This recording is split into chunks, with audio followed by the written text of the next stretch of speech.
coverage of Delaware men's soccer. We are trying to crisp November evening here at Delaware Stadium as number 5 seed Northeastern Huskies take on number 4 seed York University of Delaware fighting Blue Hens in the quarterfinal CAA matchup. I'm Kyle Coulter, and by my side, behind the color is head assistant coach of the women's soccer team, Nissan Sony. Coach, thank you for joining us tonight. Oh, no problem at all. Looking forward to it. Everything looks very shaping up. It's going to be a great game tonight. And your season, unfortunately, ended a little bit sooner than you would have liked, even in the first round of the tournament. On penalty kicks, never the way you want to go out, but you had a great season this year, and we congratulate you on that. We're looking forward to next season for the girl. Thank you. Yeah, it's been a hard week trying to come over such a dramatic ending to our season, but we're in good shape. I think we've got a lot of talent coming through, so we're happy to kind of keep moving forward and see where we are next year. Excellent. Right now, the men's soccer team looking to make it back to the NCAA, the CAA finals for the first time since 2011 when they won the CAA title. Northeastern, defending CAA champions, they're coming in with a record of 6-8-3, 3-3-1 in the CAA. Your Blue Hens are 13-4 with a 4-3 record in the CAA, coming off a big overtime win over Hofstra in their last game. Guillermo Delgado, the freshman sensation, scoring it in overtime to give them the win. We're about to get underway here at Delaware Mini Stadium. And so we're going to do quick starting lineups for you here. For Northeastern, in goal, sophomore Dylan Faber. And on defense, redshirt junior Ambry Ross. On defense, Simon Cox, Jonathan Eckford. Midfield, Nico Lara, Robbie Shelmo, Christian McKenna, Dante Marini, Matt Callahan, and Devin DeVoy. And the offside flag is up there on Guillermo Delgado. And for your University of Delaware Fighting Blue Hens, in goal, the junior, Borja Barbero. On defense, Kaz Boshin, as well as Ben Sampson. And you have Joe Dupree, Guillermo Delgado, Roberto Jimenez, Jaime Martinez, Kyle Newell, Vincent Mediate, Prince Nardi, and Evan Reed. So right off the bat, the Blue Hens looking to make a run there with Delgado, who's seemingly leading every offensive category for this team. He's got 13 goals, 31 points on the year, has scored in 5 straight matches. That's a new team record. And he's only a freshman, so big things coming from him in his first year as a Blue Hen. Cleared away there. Nardi now with it. Cleared away by Nico Lara.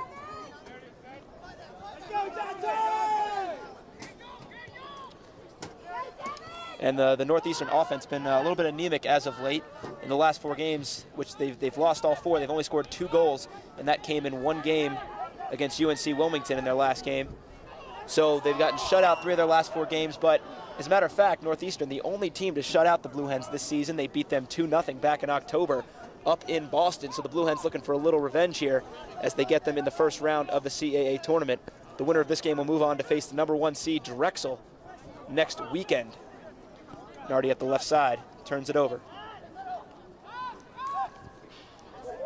The 2 offsides already kind of established the way this game's going to be. I don't really think either team is going to be really cagey about trying to play this game safe. I think both teams are going to get after it. They know what's on the line, so it's not surprising we've got 2 offsides in the first couple of minutes here. It's really it's obviously a winner go home mentality. Leave everything on the field, as my high school coach has always said. There's a preseason, a regular season, and a postseason.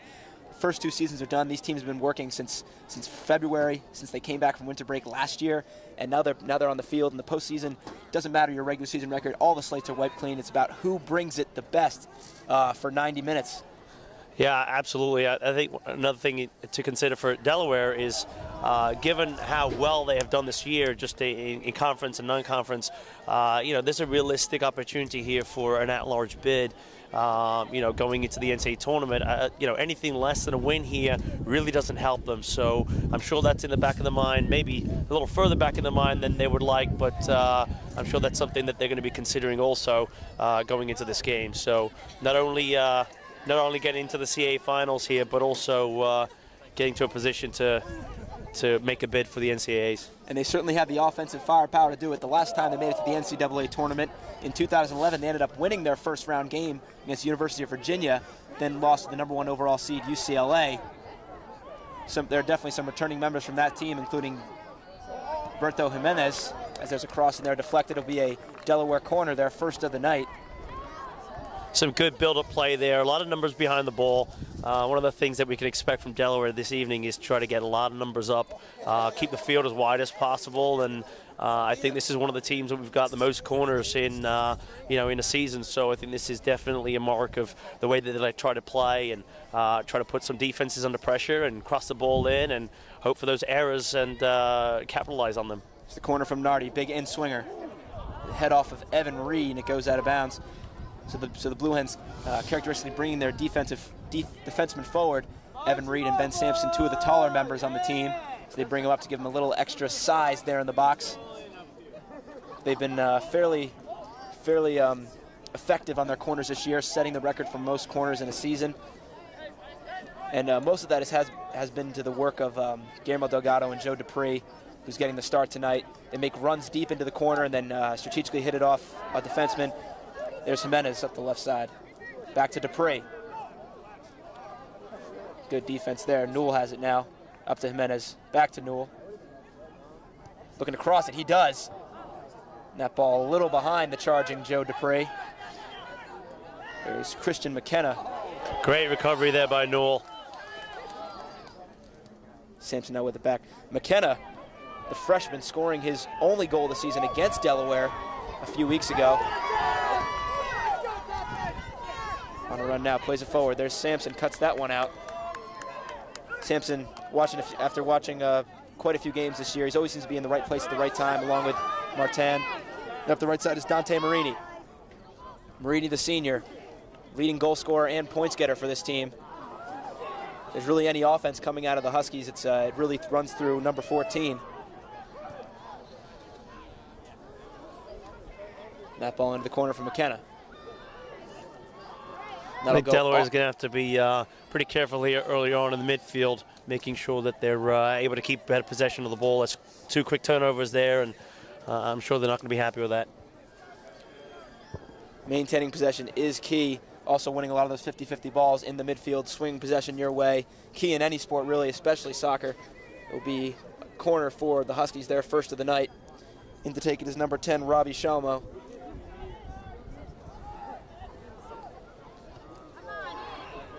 A little far.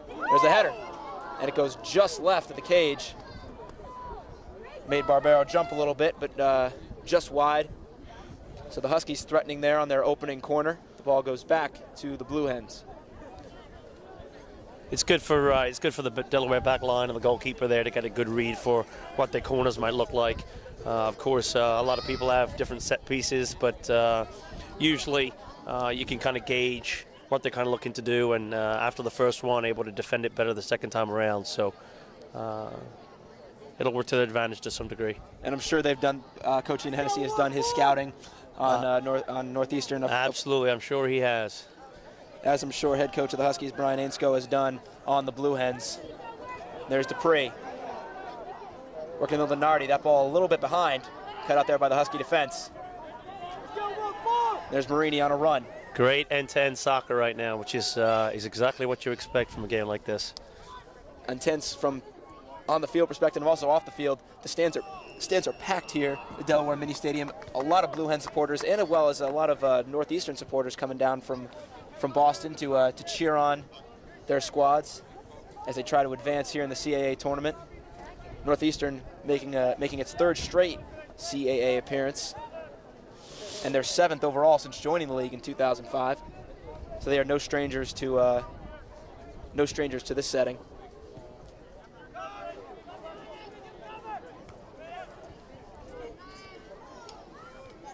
Sampson heads it forward. Played there by Jonathan Eckford. Jimenez has it now. Jimenez has some room. And good defense there from number 3, Ambry Moss, the redshirt junior from Nassau, Bahamas, cutting that one out.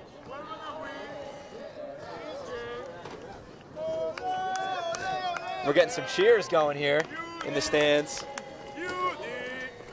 Well, I think we got some football fans spilling over into our soccer stands over here. And that's good to see. The Blue Hens football team unfortunately dropped their first home game of the season to William & Mary today, 24-10.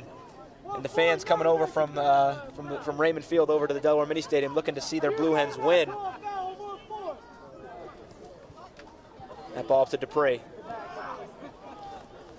Unusual to see Dupree, Martinez, and Delgado all on the field at the same time. Dupree usually comes in with some fresh legs, usually at the end of the first half. But he's getting the start tonight. As you mentioned earlier, probably part of Coach Hennessy's plan to really push forward right off the bat. Absolutely. And get a quick goal. The Blue Hens are typically a second-half team, scoring most of their goals in the second half. But they are a very dangerous offensive team, leading the country in both goals and points. And they're second in goals per game with 2.5. That's an outstanding statistic for our guys. Chip forward and cut out there by Dylan Faber, sophomore goalkeeper out of Anchorage, Alaska. So he's definitely used to the cold. Definitely doesn't faze him at all. Oh, yeah. Faber, one of the statistically best goalkeepers in the CAA, along with his counterpart right now, Borja Barbero, who's one of the only defensive players to win CAA Player of the Week this year. Good defense there from Nico Lara. Toss forward, Ben Sampson on defense. It'll be a Husky throw-in. We're about 10 minutes gone by here in the first half, still scoreless. I think you're spending part of your Saturday evening with us, the Hens All Access team. Alongside Nitan Soli, I am Kyle Coulter.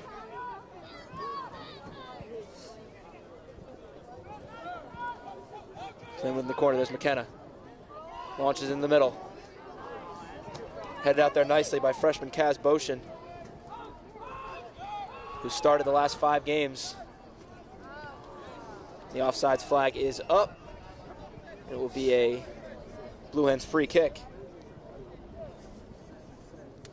So neither team really able to gain a real advantage so far. The Blue Hens have made some nice runs, as have the Huskies. Each team with one corner, but kind of a seesawing battle so far here in the first 10 minutes. Yeah, I guess this is definitely a period of the game where you're just trying to get a feel for the other team, some more of their strategies might be for the day. I don't expect this to continue, especially if there's a goal in the game.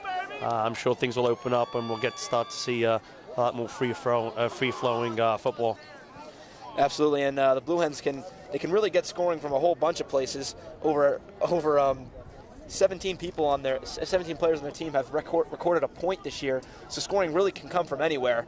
Yeah, that's a great attribute to any team, is when you really don't know where the goal is going to come from. It's something we preach on the women's side as well, is not really having to rely on any 1 or 2 people on the team, but goals coming from everywhere. So that's definitely great. That's got to give headaches to a defense, you would imagine. Yeah, I mean, you never really know who to pick up. You could pick up the 1 or 2 that have got the 3 or 4 goals, or do you go to the outside midfielder and pick up them a little bit more, or concentrate, and just makes life a lot difficult for the defending team. And for the Huskies, you have a choice. You can pick up the points leader, Guillermo Delgado, and you really mark him well. But then you have Roberto Jimenez, Jaime Martinez, and Joe Dupree right there, ready to score, as well as Ben Asante. And that, we're going to get a call. That looks like number 3, Ambry Moss, went airborne to get over Roberto Jimenez to make that header. We're going to get a call against the Huskies. The Blue Hens ball out wide to Martinez. Blue Hens wasting no time. That ball in the middle, a little too high for Delgado. Nardi's charging. Nardi with a shot, and that goes just wide. Wow. Prince Nardi got a great left foot on it. That one, from this angle, it looked like it might have had a chance, but it just squeaks right. What a beautiful strike there from Prince Nardi. Yeah, that's nice. Again, a very quick set piece. Kind of catches Northeastern off guard a little bit. Nice, superb cross into the box. Northeastern not able to clear their lines a little bit, and then Prince there ready to capitalize on it. So nice little play there from Delaware. He saw his room and he took it. Unfortunately, just off. Dupree there. Good passing from the Blue Hens. That one a little too far away from Jimenez. Oh, that ball almost sneaks through. Evan Reed clears it away up to Martinez. Matt Callahan on defense. Some speed there from Delgado, but good defense there from Ross. Cleared away by Faber. Great pressure from Delaware. See if they can capitalize on this little bit of momentum they have now. We would expect a somewhat physical game here, as Terrence Carter takes a run up the middle. In the last time these two teams met, there were 4 yellow cards in that game. So I'm assuming there's been no love lost between these two teams since that play. Great defense there.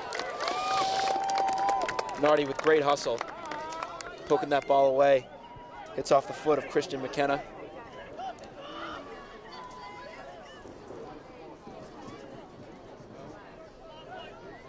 There's the throw. Cut out there by Jonathan Eckford. Dupree up to Martinez. Martinez looking for Jimenez. He's got him. Ross is able to cut it out there. Yeah, just needs to time that a little bit better, maybe carry it a little bit longer and then try to find a better ball through. Good defense there by Embry Ross to cut in front of that ball. Ball's out wide for McKenna. Played forward. Oh, they're in behind. This is not good. Cross into the middle. And that a little behind Robbie Shelmo. The cross from Devin DeVoy, who broke free from Ben Sampson, had a cross into the middle, a little bit behind his 2 runners. And the Blue Hens dodge a bullet there. Absolutely. I think the number 21 up top here for Northeastern, my apologies, number 20 for Northeastern, definitely look in for that ball in behind the back line. He's getting some good services from wide areas. I think that's definitely an area that Delaware need to be careful of and make sure they're keeping account for him and his runs behind the back line. And that sophomore, Devin DeVoy, the forward from Massachusetts. He's got 2 goals on the year.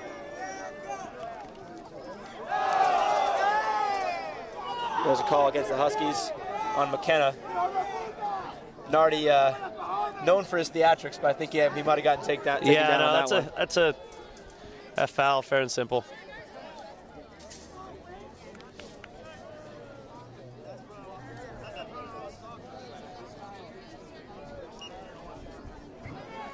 As we await the kick from Nardi. Ball in the middle. A little too far for anyone to get. Faber charges. Remember, fans, you can follow the Hens on Twitter and become a fan on Facebook for post-game videos, recaps, highlights, and much more. Also get live stat updates on twitter.com/UDBlueHens and become a fan on Facebook at facebook.com/BlueHens. And this is not the only CAA action for the Blue Hens this weekend. Tomorrow on CAA.TV, the Blue Hens field hockey team will be fighting for the CAA championship against the Northeastern Huskies. That game is at 1 o'clock. You can catch that on CAA.TV or come on down to Rulo Stadium. Game time is at 1 o'clock. Guillermo Delgado up the right side. Stops on a dime. Comes to the middle, takes his space. We're going to have a shot for Dupree.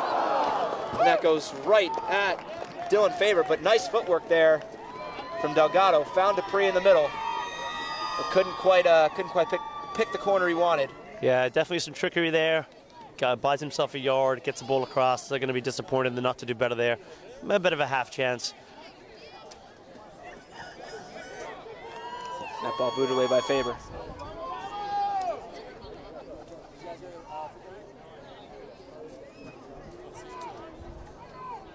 So, men's soccer, one of the only sports in the CAA not to have their ceremonial banquets at the end of the year honoring their all CAA teams.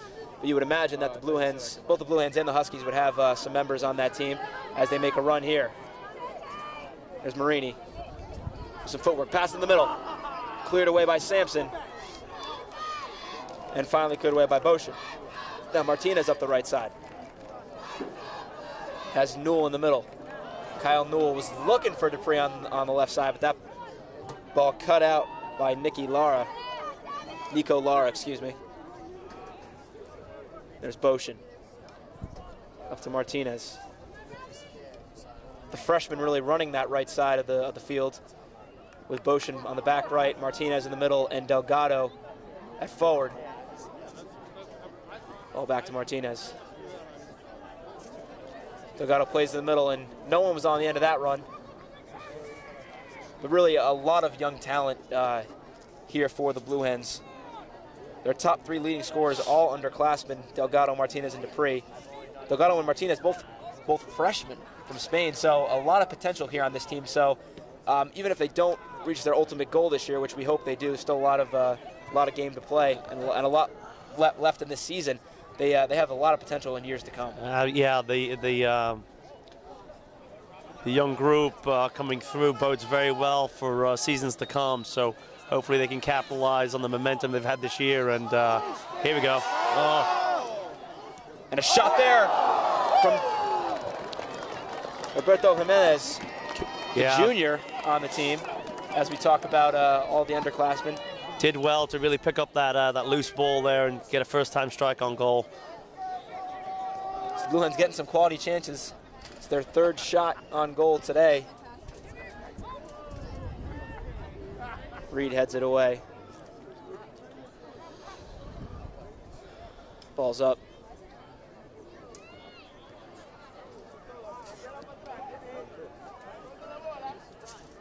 That ball goes out of bounds for a Blue Hens throw-in. Kaz Boshin to take that one.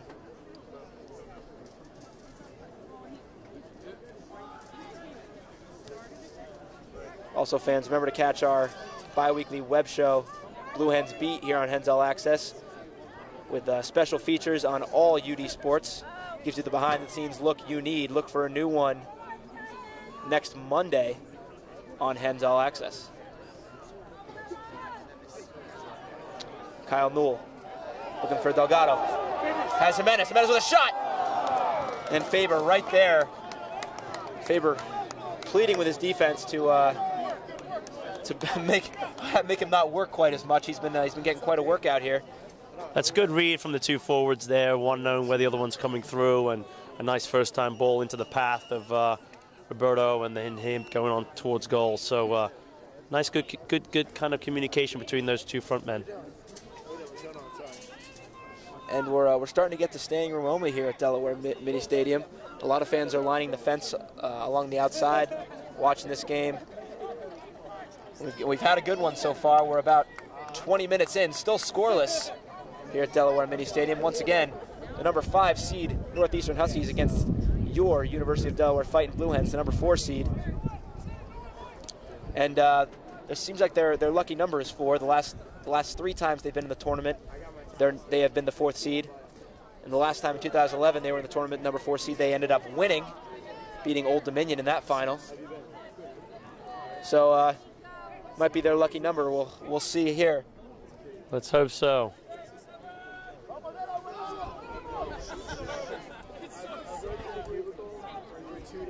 There's Lara, cut out by Dupree. Out wide to Callahan. Callahan looks like he's taking a shot, and that ball, Tess Barbero, just goes wide. And the ball will go back to the Blue Hens. So that about 45 yards out. Didn't really think it had much of a shot, but it ended up just going over the top right corner.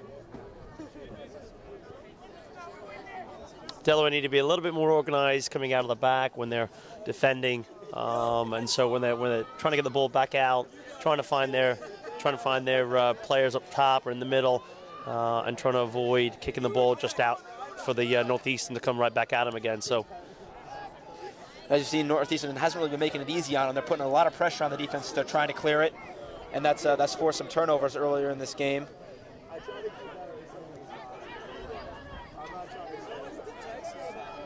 Terrence Carter stays on his feet. Carter with it now. Looks like he was going to take a shot. Cut out there by Boshin. Would have been a very speculative try. But he saw his room. Kaz Boshin, the freshman there, to take it out.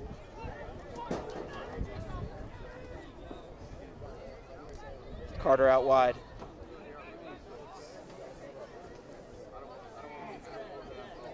Huskies taking their space in the middle. And that ball a little far for Marini. That's a great little forward charge here now from the goalkeeper. That's great. Nice throw there from Barbero. Up to Jimenez. Jimenez with the cross. And that ball a little too far for the charging Delgado.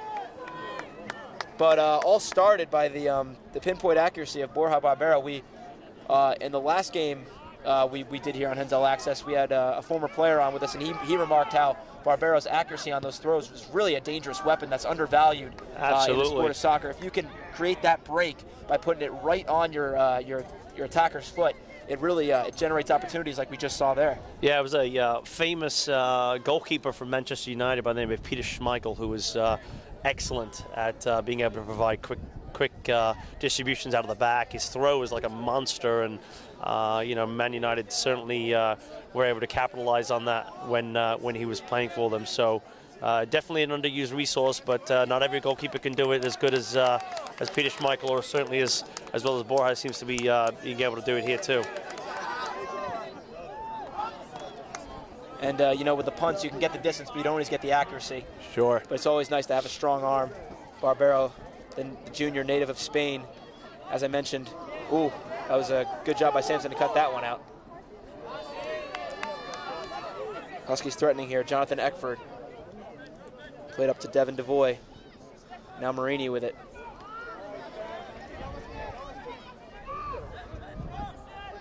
Now McKenna with it, cut out there by Newell.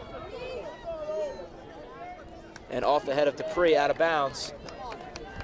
It will be a Husky throw-in as we approach the 21-minute mark here in the first half here at Delaware Mini Stadium. We are still scoreless. Both teams have had their chances. I would say I would give the Blue Hens a little bit of the offensive edge so far, with Nardi having that really good chance, and then Jimenez and Delgado both making runs. It seems that the Husky defense has been up to the challenge, especially goalkeeper Dylan Faber has made some nice saves in this game so far. Yeah, I would definitely tilt my tilted towards Delaware in terms of the offense in the game so far. Nothing really clear-cut outside of Prince's opportunity there. But better the chances will, again, it really comes down to whether you can put one of those chances away. It really means nothing to you if you can have great chances and not really able to put one in the back of the net. So let's hopefully they can turn some of these half chances into goals. Absolutely, and I'm sure that's what Coach Ian Hennessy has been preaching on the sidelines for the first 25 or so minutes. Hennessy in his 8th season here at the helm of the Blue Hens. Huskies coach Brian Engskopf in his 9th season as head coach of the Huskies. Both coaches having won a CAA title. So they both know what it takes to win in this situation. Lucky for Delaware, they're at home. They've had a stellar home record this year, and Huskies typically didn't do well on the road this year. But as I mentioned, they did beat the Blue Hens earlier this year at home, 2-0. The only team to shut out Delaware this year. But it's been a month since then, and teams do evolve. There's a call against Jimenez. Yeah, Delaware having a hard time getting the ball on the ground now. Really trying to find feet. I think they need to kind of keep that going as much as they can. Try to establish the way that they want to play, establish possession of the ball, and have Northeastern kind of chasing them a little bit. Game definitely looking a little bit more scrappy than it was in the first opening 20-25 minutes. It looks like we'll be getting our first substitution of the night coming up soon. Looks like Mark Greenblatt for Northeastern is getting set. I'm sure it's you want to keep fresh legs here in this game, especially with how, like you said, how scrappy it's been going back and forth. A lot of running in the midfield. There's Dupree. It's got to be tough for these athletes breathing in that cold air. They're all so well conditioned, but you never want to play it when it's this cold. Yeah, but I'm sure their adrenaline's got them going here as Dupree's up the left side. He's got some room. Cross into the middle, and that one just a little too far. Again, another corner gain from you know, kind of a. There's a little bit of mental error there. Yeah, cross into the box, that can be dangerous. Northeastern, especially if you're facing your own goal, you really don't want to mess with it and just try to get it out and then kind of have to defend the corner. So good pressure there by Delaware. Good work by Dupree there, trying to charge up the field. And Nardi, the lefty in-swinger, coming in to take the corner as he normally does when it's on that right side.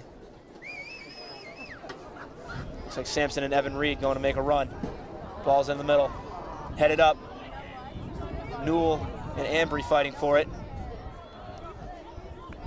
Ambry Moss. Now Evan Reed.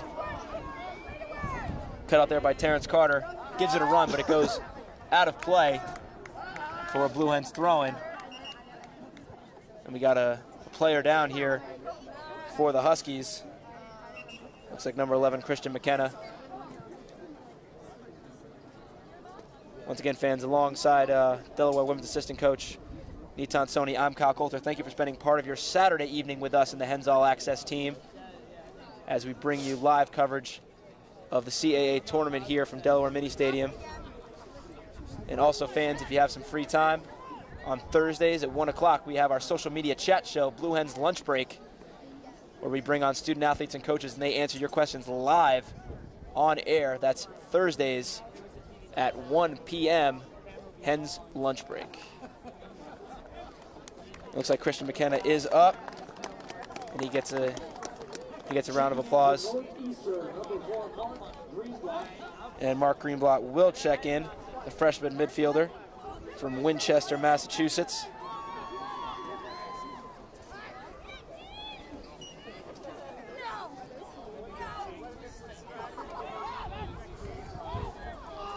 Both teams still trying to gain possession. That ball will go out of bounds off of Marini. One of the things that's working out great for Delaware tonight is how they're pressing the ball high up the field, not really giving much time for Northeastern to settle the ball down and really do anything with it. So it's credit to them and how much they're getting from the set pieces and the opportunities to keep the ball in the attacking third. You would think it's only a matter of time. They've been pressuring for so long.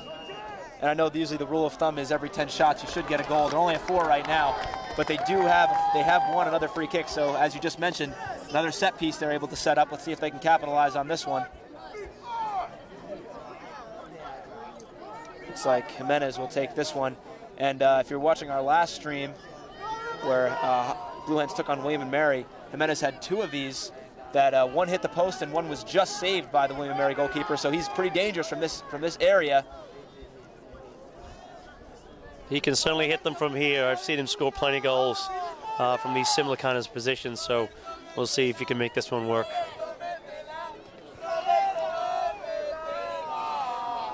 Here's the try. And he put some good English on it, but that one just a bit over the cage, and it will be a Husky goal kick. Yeah, he misjudged the distance on that one, but it's very difficult to get the ball. One of the hardest things in soccer to do is get the ball to come up and down in a very short distance. So valiant effort, but misjudged that one a little bit. Especially with the wall standing a mere 10 yards in front of you, it's tough to get it around that. But the junior mistimed that one, but hopefully he'll get another opportunity. And meanwhile, the Huskies on another attacking run. Evan Reed, the senior, looking to cut that one out. And he does, but the ball goes back to the Huskies. And there's a try, goes way out wide. Mark Greenblock gives it a run, but that ball goes out of bounds. Quick throw in by Nardi. That ball goes out of bounds off the Huskies, back to Nardi for a throw-in. And back to the Huskies. There's Simon Cox playing it forward for Marini. And a beautiful job there from Evan Reed. He got beat, but good recovery speed, came back and cut that one out, but it will be a Husky corner. That's in some very intelligent running from the Northeastern forwards there to find that pocket of space between the 2 center backs and make a perfectly timed run into a perfectly timed ball. So that's what you're going to get when you're able to time it so well. And that on the run was senior Dante Marini, who's really been the face of Northeastern soccer for so many years. He's played in 58 consecutive games since he was a freshman. So not a lot of time where the 5-3 forward is not out there. And he's also the leading goal scorer on this team. He scored against the Blue Hens in their earlier matchup. That one headed out by Ben Sampson, and there is Marini. That's good pressure there to keep him going, keep him facing backwards and playing the negative ball, which is ideally what you want when you're trying to find some shape on the field. So good work there. That nice defense by Jaime Martinez, who's known for his goal scoring, but he can also play some defense as well. Barbera cuts that one out and plays it out wide. Delgado running with it in the middle. And that one just... can't give those ones away. You've got to be more careful with the ball through the middle of the field. So Delgado found Nardi, but didn't see the charging Jonathan Eckford.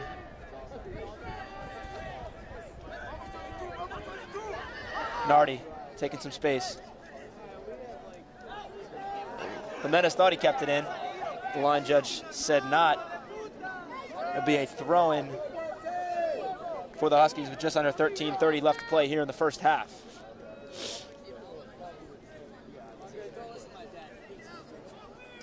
There's the throw. Seems like this first half has gone by pretty quickly with really not much to show for it from either side. Only one shot on goal for the Huskies. They're going to have to generate some more offense if they're going to want to win this game. They really haven't caused too many problems for the Delaware back line. I think the strategy of trying to play the ball over the top or trying to find players through, they might have to change up a little bit if they want to try to get some more success in front of goal. And we've seen the Delaware defense so good at recovering. Even if they do get beat, they have such great recovery speed that they're able to cut out any attacks. That ball to Dupree. There's Mediate. Mediate plays it long for Jimenez. Hit it out nicely there by Lara. Kept in play. Nardi's all alone. He'll trap that one. Great control there. Great technique to bring that ball out of the air and keep Delaware keep moving forward. That's a nice idea there. Try to play in Guillermo. So Nardi playing well here in the opening half. How tricky is it to trap a ball that's coming down from that high with that much spin? Yeah, I mean it's a case of keeping your eye on the ball and preparing yourself to take the full weight of the ball and allow it to land softly on your foot and bring it down on the ground. It takes a certain level of skill, which is credit to Prince. Yes, Prince Nardi, the senior defenseman from Arca, Ghana. He's defenseman, but he also scores his fair share of goals. He's got 2 on the year as well as 4 assists. And he almost had one here in the early minutes. Just went wide right, almost clipped the post. That ball forward for Dupree. Dupree to Delgado. He got out wide to Jimenez. A good string of passing here from the Blue Hens. And Jimenez wins Delaware a corner with just approaching 11 minutes left to go here in the first half. Noticed a lot of other sports teams here cheering on their team, especially members of the club soccer team are here.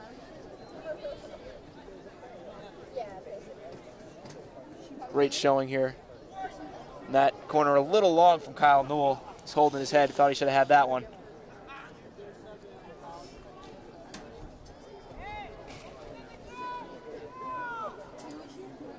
Services and deliveries become so important when you're playing in such tight affairs. You know, every set piece matters. Free kicks, corners, everything really has an extra little bit of meaning to it. So being able to be careful with those as you get them becomes very important. Which Delaware, I wouldn't say careless is the word, but they've been a little bit off on their set pieces. They've had a few corners, a few free kicks, and you mentioned the very important, especially when you're trying to win a CAA game, and their execution's just been a little off, even if it's by inches. But hopefully they can clean that up. That ball played in the middle, and a nice job there by Dylan Faber coming out and taking charge. Yeah, it's no problem for the goalkeeper there. Looked very confident coming off his line and collecting that out of the air. And Roberto Jimenez was charging. Faber took control and snagged that one out of the air. We're under 10 minutes left to play here in the first half. And crowd and the players wanted a handball, couldn't get one. That ball goes out of bounds to be a Husky throw, and Lara to take it. Lara looking to just get it into the corner to Devoy. Sampson is there. Back to Lara. Cut out there by Nardi into Newell. Looking to generate an attack. That's a nice ball there from Newell up to Jimenez. Jimenez has some room. Cutting it back to the middle. He's got Martinez. Martinez out to Dupree, and good defense there. Coming all the way back. Jonathan Eckford. Nice quick counter attack there. Delaware able to find the feet as they're coming out of the defensive shape, and then creating an offensive opportunity there. Very good work. And Martinez looking to take a quick shot there, about 10 yards outside the 18. Seemed to put the wrong kind of spin on it, spun away from the goal. Maybe he was trying to win a corner there, or no one was really on the end of that run, so I was assuming it was a shot. Yeah, I think I think we would call that a shankopotamus. And a shankopotamus, not what any player wants when they're taking the shot, but it happens, even at this level with the amount of skill that's on this team. There's Dupree with it now. Up forward to Jimenez, the captain. Great work by Dupree here on the left-hand side. Once again, cut out by Lara. It seems that any offensive attack they've had so far tonight has really come through Dupree and Jimenez, even if they're not the ones ultimately taking the shot. It seems that they're the ones that really set up. They're the ones that really set up the attack. Yeah, they're initiating a lot of what's going forward with the team right now. So that left-hand side of the field is definitely getting a lot of action today compared to the right. And Jimenez tied for the team lead in assists with 6. So he scores his goal, but he's also a facilitator. Kind of passing on the torch to the freshmen Martinez and Delgado. He was the main goal scorer when he was a freshman. But that's part of the role of a leader, knowing when to knowing your role and knowing how to make the people around you better. As Barbero comes out and cuts that one out. Ball's in though for Eckford.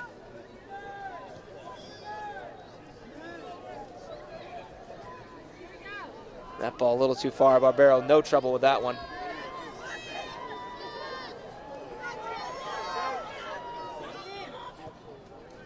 Mark Greenblatt on defense. There's Nardi. In the middle for Mediate. Mediate with some room. A nice ball to Delgado. Delgado with a shot! Oh. And that one just goes just wide. Guillermo Delgado with a good look. A nice feed there from Vincent Mediate. But the freshman could not put it away. The ball goes just wide. Good interplay there again, coming out from the back line into the midfield.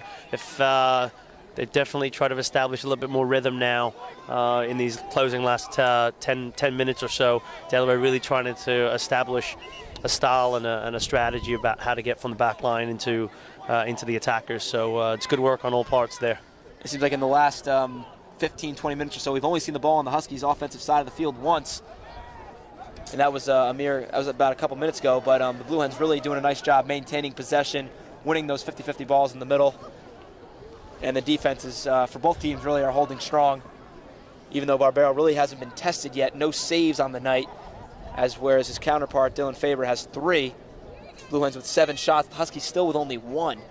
So Huskies better start getting something going here on offense, as Nardi cuts that one out.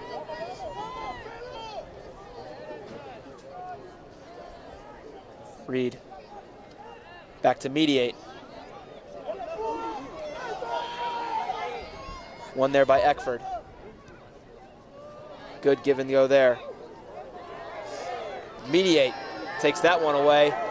Good play there. Dupree now with a run. Up to Jimenez. Dupree stumbles there in the middle. Jimenez plays it back to Newell. Newell's got some room. Newell's gonna take a shot. Goes off. And taken down in the box there was Jimenez. Crowd wanted a call, couldn't get one. Rarely does the crowd get the call they're looking for. But ball goes back to the Huskies as they try to mount a counterattack here. Devin Devoy with it now, plays it back. Looking up forward for Robbie Shalmo, but that one too far and back to Barbero. Boshin with it now. 4 minutes and 40 seconds left to play here in the first half. Newell traps it. Play back to Sampson. Ben Sampson, the defenseman, recently honored for his scholastic achievements as well. He's at a 4.0 GPA. And as we forget sometimes, student athlete, the student comes first. And he's done a very nice job on and off the field in his collegiate and academic, in his athletic and academic careers. It's a good spell here from Delaware. Really trying to keep possession of the ball, build the attack, but also being dangerous on the quick counterattack through Jimenez. So a nice change of pace, nice change of style here to try to keep the pressure on Northeastern. And we had a collision there by 2 Blue Hens. Vincent Mediate ran into Prince Nardi. Nardi's still down. And we're going to have a stoppage of play here with 3 minutes and 52 seconds remaining. Remember, fans, you can follow the Hens on Twitter at twitter.com/UDBlueHens for post-game recaps as well as live Twitter updates with stats and scores. Also become a fan on Facebook for post-game recaps, highlights, videos, pictures, and much more. That's at facebook.com/BlueHens. And Prince Nardi is up and walking around. Good to see.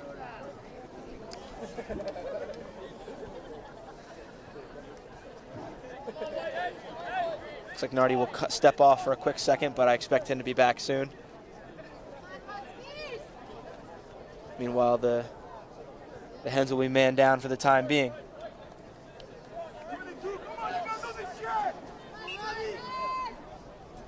Free kick coming from Simon Cox.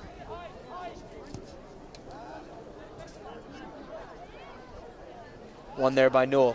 Out to Martinez. Martinez leaves it behind him, gets it. Boshin has some room up the right side. Kaz Boshin plays in the middle for Delgado. Delgado using his speed. Plays it out wide to Jimenez. Jimenez with a tricky footwork back to Delgado, but that one a little too far for the freshman to get to. That will be a throw-in for the Huskies as it hits off of Jimenez's foot. That's one of the first attacks they've had generated on the right-hand side. The right back coming up into the game. Kaz really opening up there and trying to take the space that was in front of him. I think they're going to need both of that. Need both outside backs, Prince and Kaz, to really be getting into the game to cause Northeastern some more problems as they move forward. And we saw bringing defensemen forward. It worked recently when they brought Vincent Mediate up. He had a nice feed there to Delgado, whose shot went just wide right. Seems like that's, I've been saying a lot tonight, just wide, just over the top, just left. The Blue Hens have been flirting with a goal this whole first half. 8 shots as opposed to only 1 for the Huskies. But still no goals to show for it for the Blue Hens as we approach 2 minutes and 30 seconds left to play here in the first half from Delaware Mini Stadium. Once again, thank you for spending part of your Saturday evening with the Hens All Access team. Alongside Nitan Soni, I'm Kyle Coulter. Chilly night, but that's not deterring fans from coming out and cheering on their Blue Hens as they try to advance here in the CAA tournament. Newell out wide to Nardi. Vincent Mediate with it now. Plays it forward for Boshin.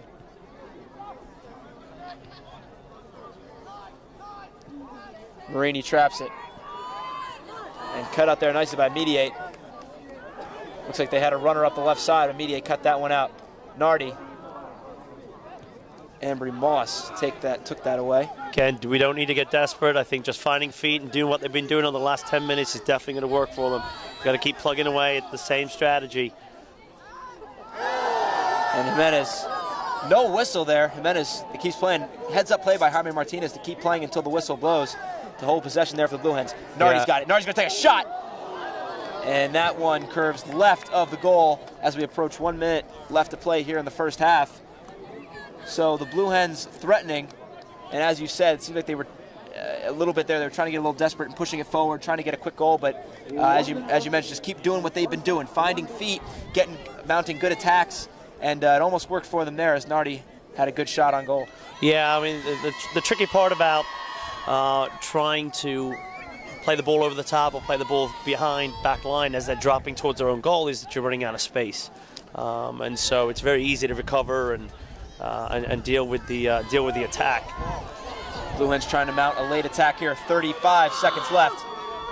Jimenez with it, and played out there by Lara. The Blue Hens will get a corner kick with 25 seconds left to go. They better hurry. Newell now with 20 seconds left. Need a good quality service in here. Newell into the middle.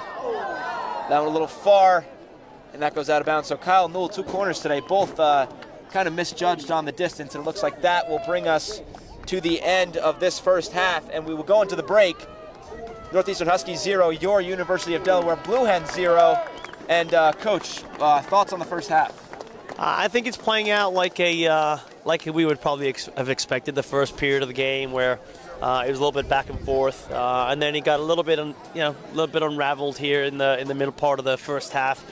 Delaware is definitely showing a little bit more resilience, a little bit more patience on the ball to keep it and keep passing it around. I think going into the half, Coach Hennessy's going to be pleased with the performance so far. I think he's going to want a little bit more pressure coming out of the back, and really trying to keep Northeastern plugged into their half of the field.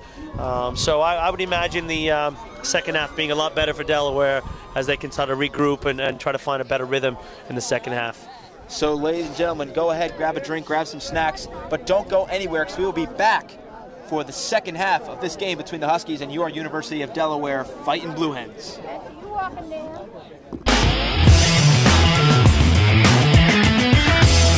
Well, being a civil engineer, for starters, is a lot of time commitment, even if you're a normal student, and adding soccer on top of that has really made me very, very good at time, organizing my time and where I spend my time. I know a lot of people like to go out all the time, go out Thursday, Friday night, and as a soccer player and a civil engineer, I can't do that, which is a sacrifice I've been willing to take.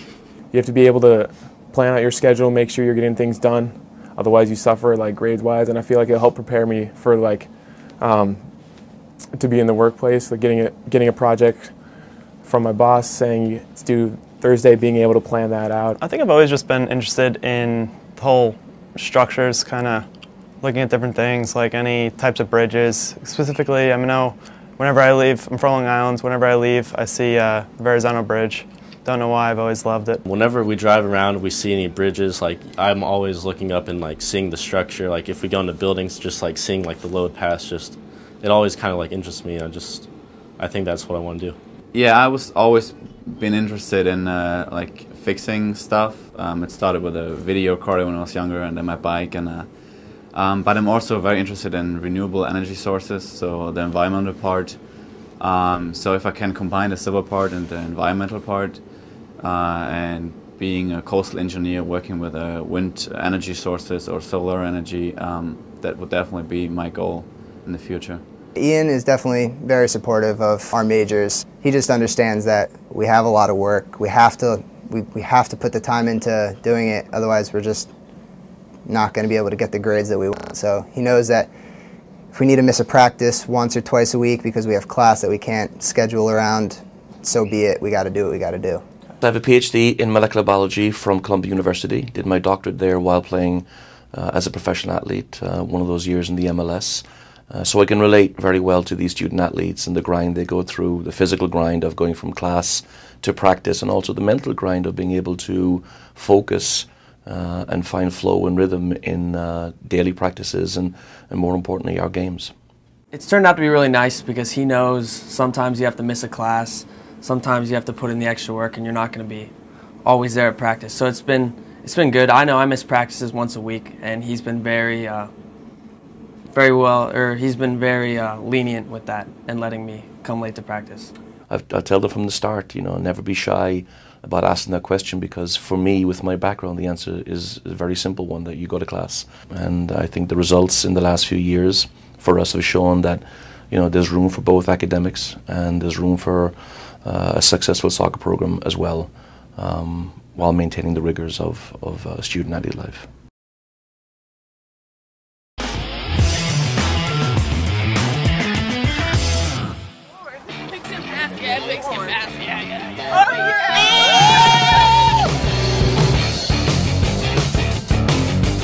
Beautiful day. Scenic Maryland, great season, Maryland. Yeah, great vibes going on. Fishing pass, great time. Out here grinding. For a cause, great cause. I love it. I just felt like running. Currently we're in Elkton. As you can see, it's the Elkton Diner, and that's the Great Elk. Woo! Delaware golf, huh? Woo!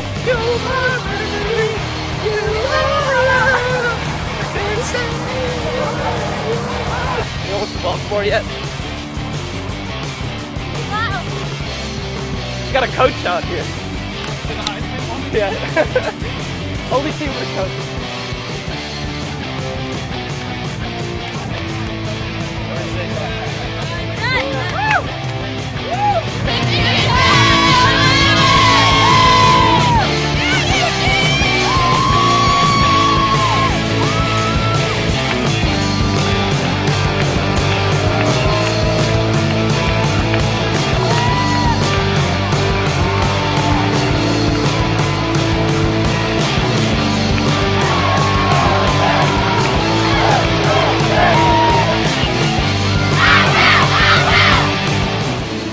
I welcome especially the University of Delaware after your long run, and thank you for your efforts on behalf of Special Olympics. I'd like to say thank you also to everyone who made this event possible.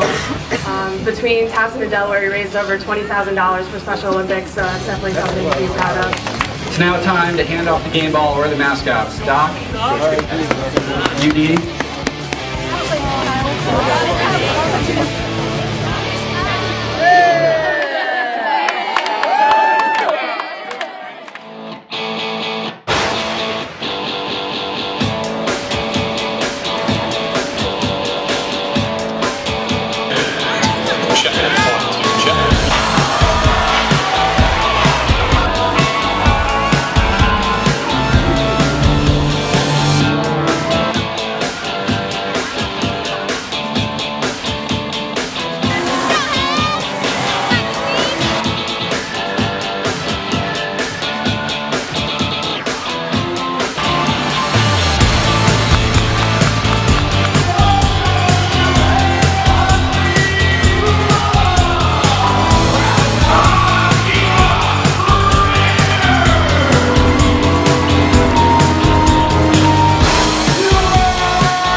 Well, being a civil engineer, for starters, is a lot of time commitment, even if you're a normal student. And adding soccer on top of that has really made me very, very good at time, organizing my time and where I spend my time.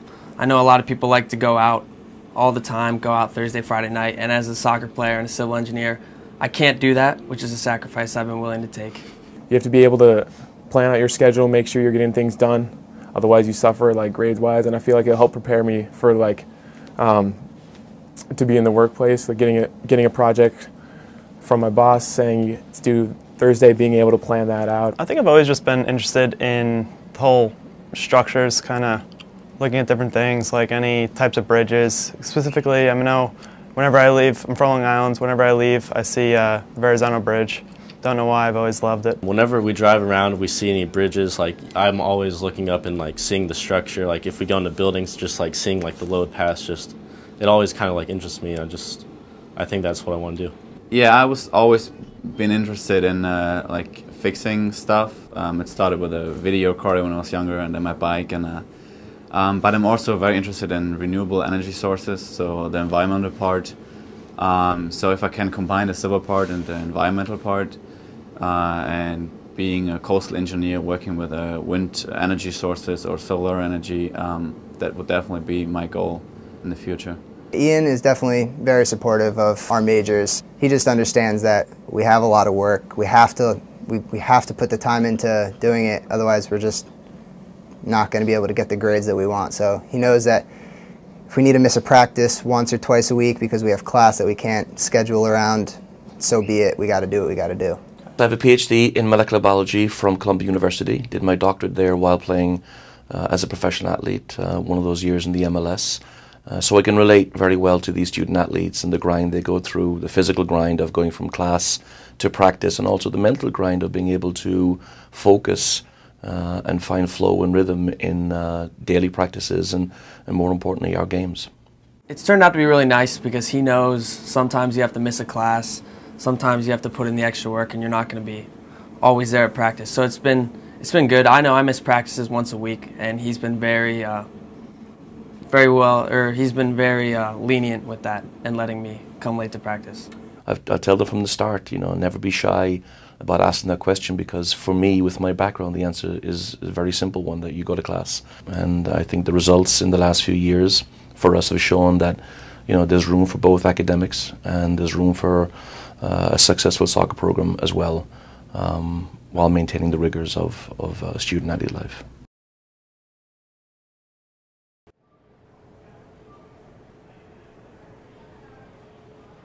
First you get the bread, then you get the cheese. Save the milk for last, all right? You got it?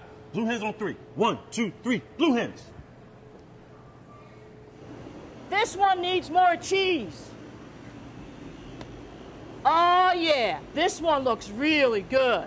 Okay, class, what did we learn last time?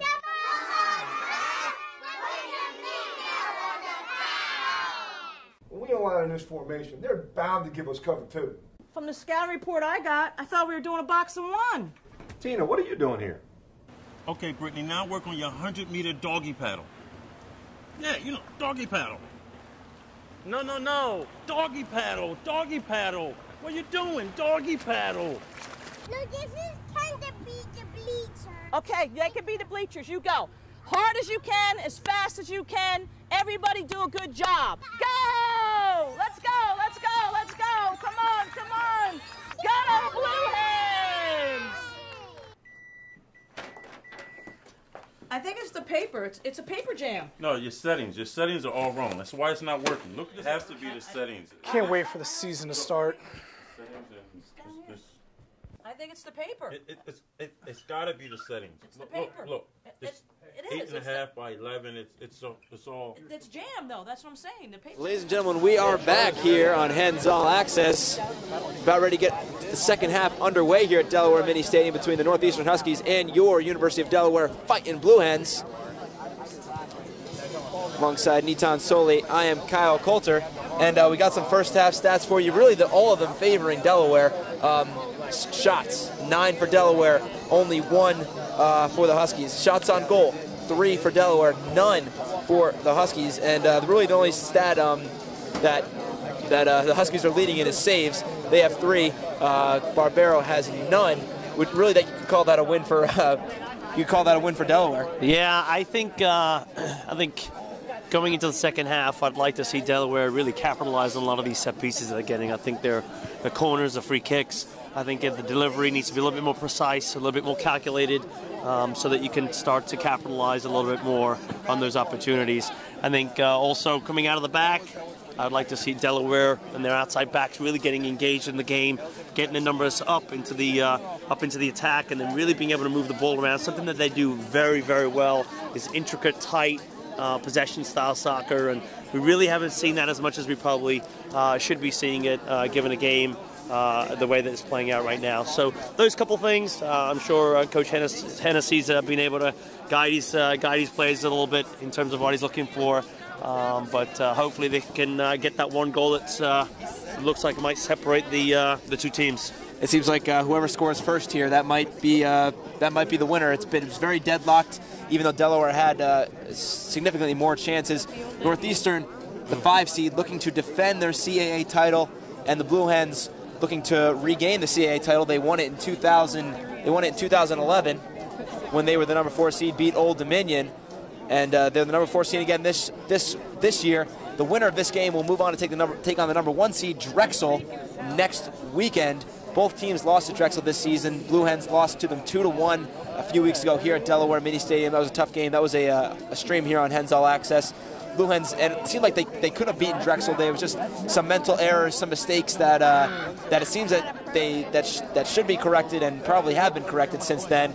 And Coach Ian Hennessy has got his boys playing well. Now if they could just get the ball in the back of the net, I'm sure they'd be a lot happier. Yeah, I think that's what's missing from the game right now. I think they've played well enough for long enough periods of the game where you'd expect them to kind of get something out of it. So hopefully next 45 is a very positive time for the Blue Hens, and we're able to get something productive.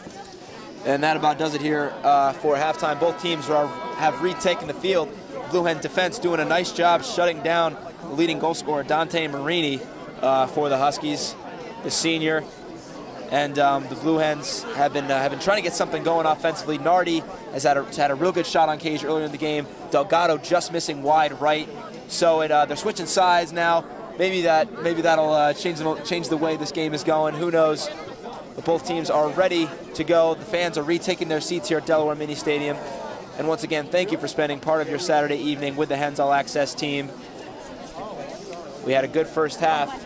Hopefully the second half is even better. Why haven't they scored yet? What's up? Come on.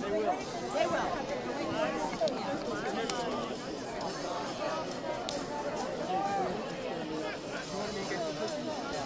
And both teams trying to get warmed back up. It is a chilly night here at Delaware Mini Stadium. Not deterring any of the fans from coming out. We've had a capacity crowd. That's capacity for sure. crowd, exactly. Standing room only here at the stadium. Both teams are set, ready to get back underway. It seems like it's the same 11 out there for both squads. We've only seen one substitution, and that was on the side of the Huskies. So both teams, it seems that both coaches have a game plan with a set 11 group, and they are sticking to it. Yeah, normally provides for some good consistency if the guys have the legs and they're playing well. I don't necessarily see there's a reason to bring them out. So doesn't surprise me that there's been very few changes in the game in terms of personnel. There was an early chance there for the Huskies. Some nice footwork there from Terrence Carter. Ben Sampson just had to boot it out of play.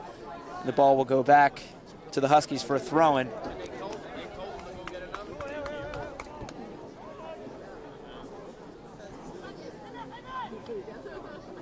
There's a shot. That one goes wide off the foot of Devin DeVoy. Yeah, nice control off the chest there, and a quick turn and a quick strike. Always kind of whizzing away from the goal the way that he had to turn and hit that. But good opportunity there for Northeastern. That has to require tremendous foot-eye coordination to just trap it off your chest and then immediately turn around and fire, having really no idea where the cage is, but getting a good foot on it. Yeah, it's something that you kind of learn as you continue to play and get a feel for the goal rather than an eye for a goal. Being able to do those things with your back in the direction you actually want to play. And that's what makes great scorers. As you see one of them right now on offense, Dante Marini for the Huskies. Ben Sampson on defense kicks that one out.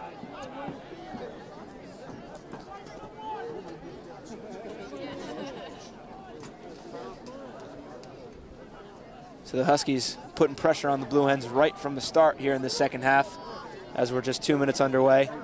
And Marie's gonna take a shot, and that one sounds like it hit a leg, but I guess it was a Husky leg, and the ball goes out of bounds. It'll be a Blue Hen goal kick for Barbero. Yeah, I wouldn't be surprised if the Northeastern coach has been talking to his group about getting more shots on goal. In the opening couple of minutes, we've already seen two or three attempts to try to establish some sort of shooting game against the Delaware back line. So having come out of the half with only one strike on goal, I'm sure they're not going to be too happy with that. A little miscommunication there between Delgado and Jimenez. That ball left a little bit behind, but Martinez picks it back up. Martinez finds Dupree out wide. Dupree taking his space, cuts it back in the middle. There's going to be a shot, and goes just left of the cage. That shot off the foot of Guillermo Delgado. That's good movement from right to left, opening up that space on the far side of the field, and then finding one of those runners coming through the middle of the field. So it's good work. It's if you can keep that going, I'm sure that's going to be successful for them. And of all the records that Guillermo Delgado has broken this season, he's trying to keep one alive. He's scored in 5 consecutive games for the Blue Hens, including the game winner against Hofstra a week ago. That's good work. And there was the freshman, dribbling in the middle, lost it.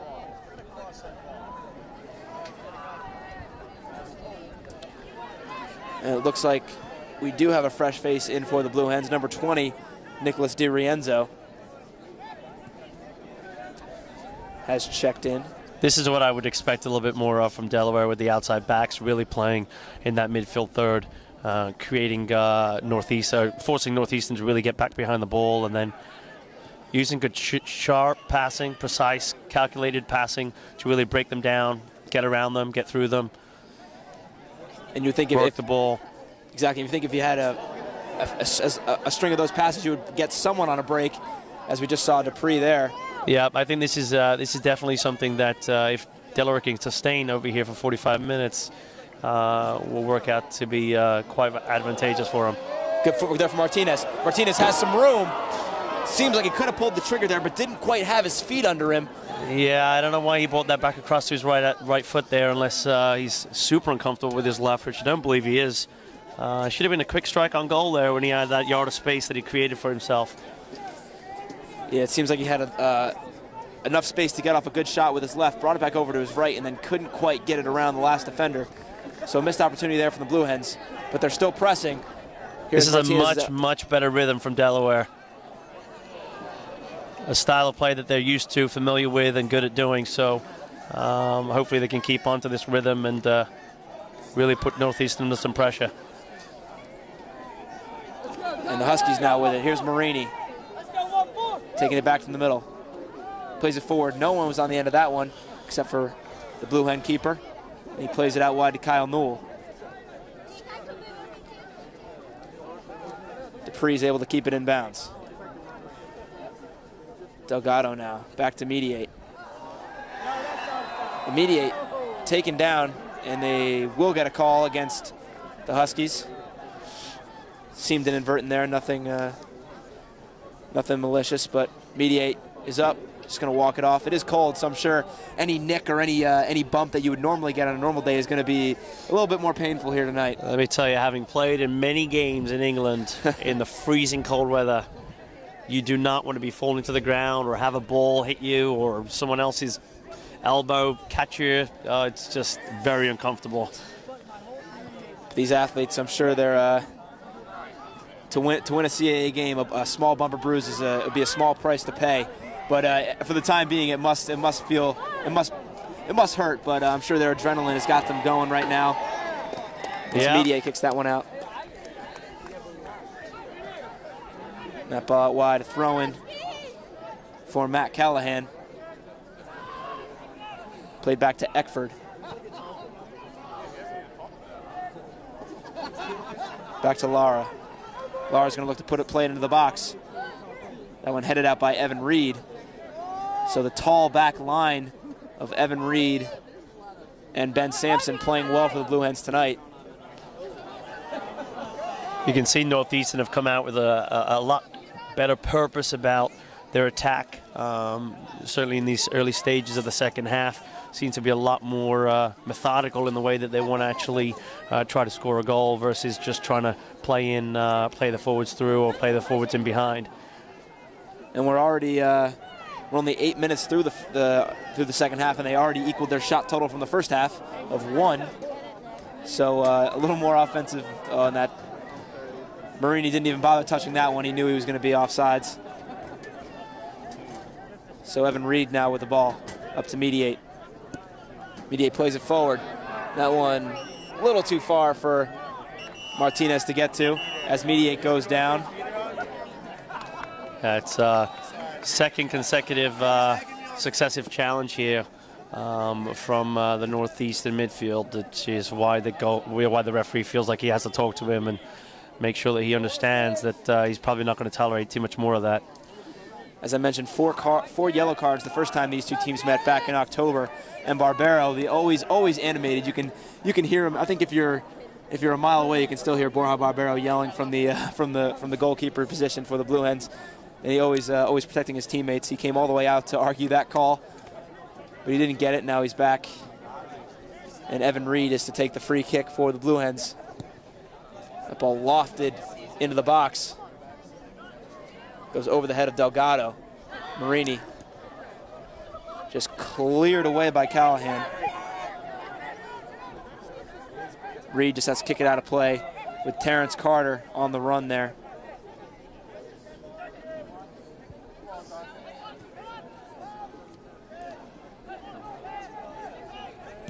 Back for Eckford. We've got Shalmo.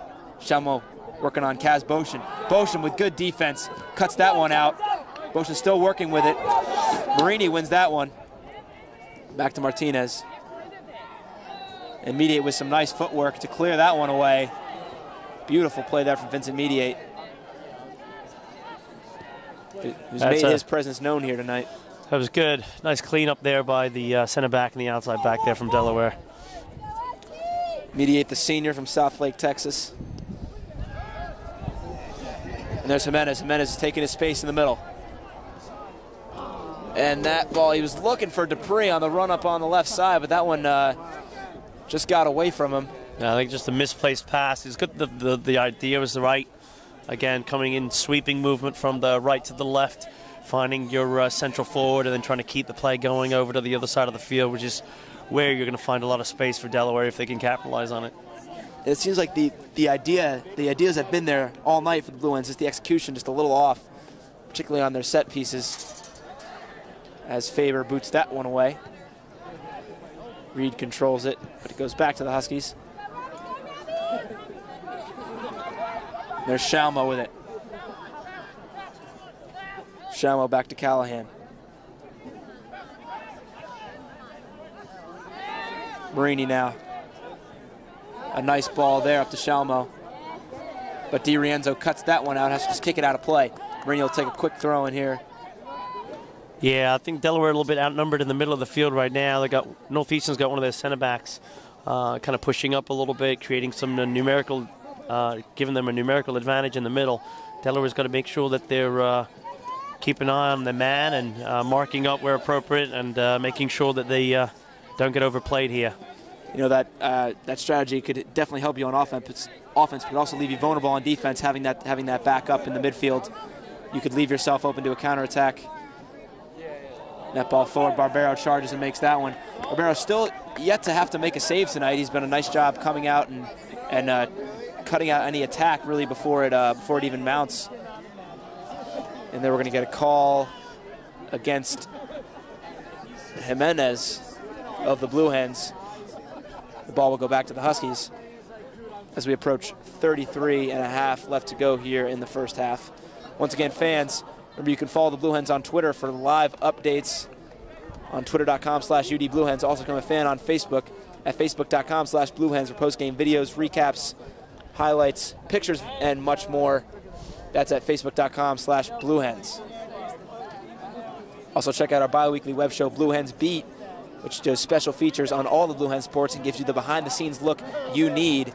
Check out our archive of Blue Hens Beat on Hens All Access.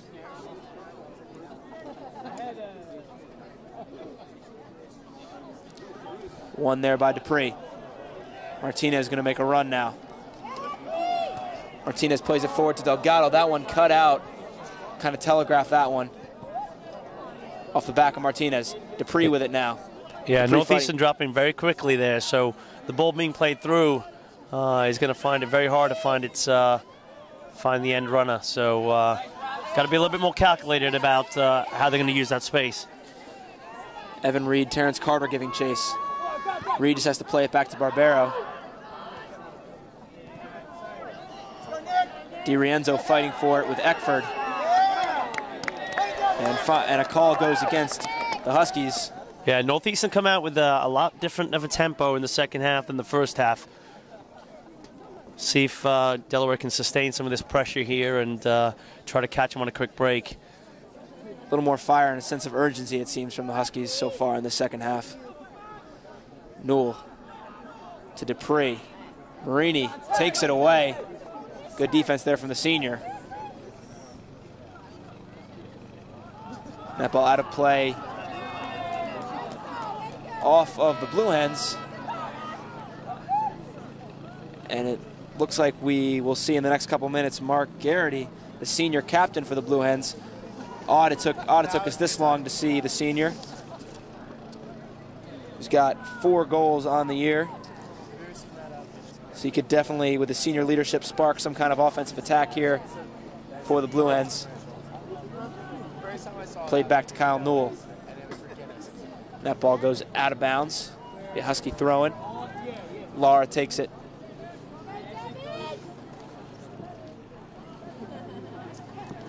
Ball goes out of bounds off of Ben Sampson. 31 minutes left to play here in the second half. Yeah, I don't see Prince on the field. I'm guessing there was that little injury that he picked up just towards the end of the first half may have been a little bit more significant than we thought. So hopefully he's doing okay and he's able to play a little bit more of a role in the game. Yes, Nardi did collide. He took a few falls, but I think the one that he stayed down the longest was when he collided with fellow teammate Vincent Mediate. And we have a flip throw there from Lara. Doesn't quite make it into the box. But that a very acrobatic play from the senior.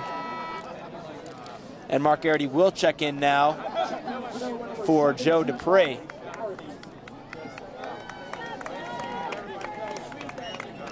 Mark Garrity, the 6'2" senior defenseman, who really plays more of a midfielder role, I would call it.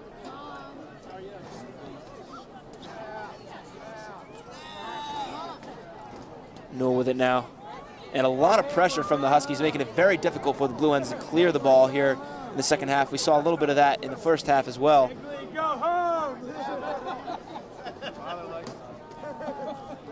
Newell. Lara with it now for Eckford.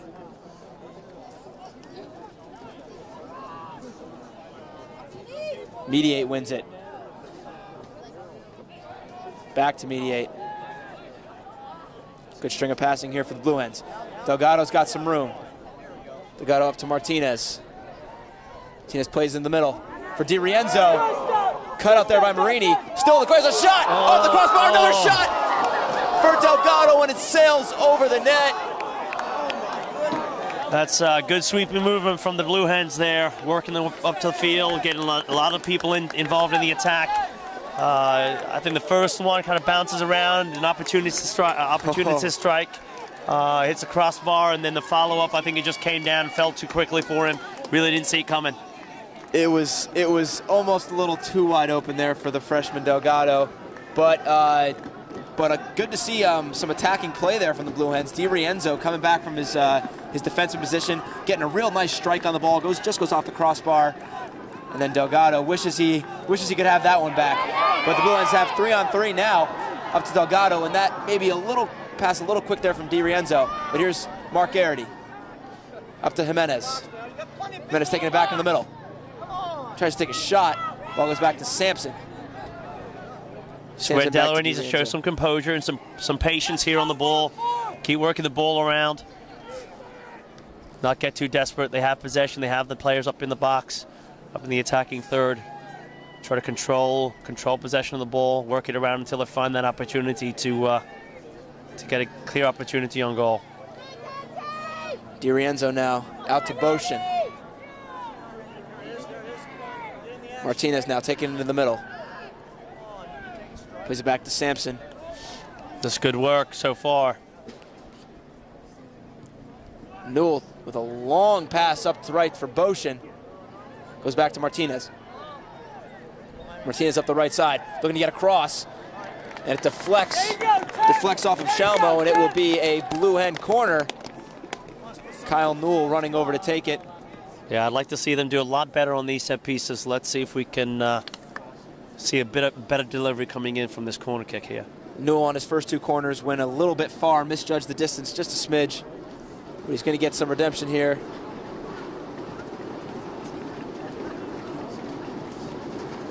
Let's pass a low shot into the middle. And that one cleared away by the Huskies. And then we're going to get a call against the Huskies. That's a great call. That's a great call. That call against Terrence Carter, who's been warned by the ref a couple times tonight. And now the ref wants to talk to Dante Marini, who I guess didn't like the call. And the ref says... a lot of hands being waved out there. A lot of hands being waved. Yeah, it's and like air traffic control. I can't imagine he's asking him his thoughts on the game. Jimenez now with it.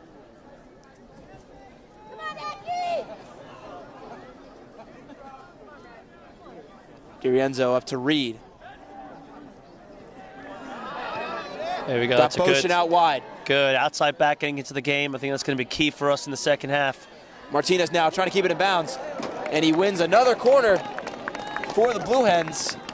And with Nardi out, they really don't have a lefty in to take these in-swinging corner kicks from the right side. So Newell's been handling the duties so far. This is the Blue Hens' 6th corner kick on the night. They're trying to break this scoreless tie. We're at just under 26 minutes left to go here in the second half. To cross in. Oh! Gets under the first leg of a Husky defender, and that one goes off of the Blue Hens for a goal kick. And we're going to get a couple substitutions here for the Huskies.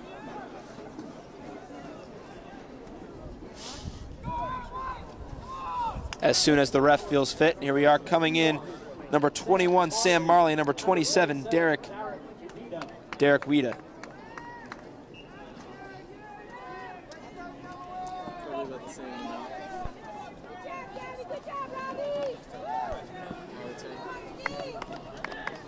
As we approach 25 minutes left to go here in the second half here at Delaware Mini Stadium.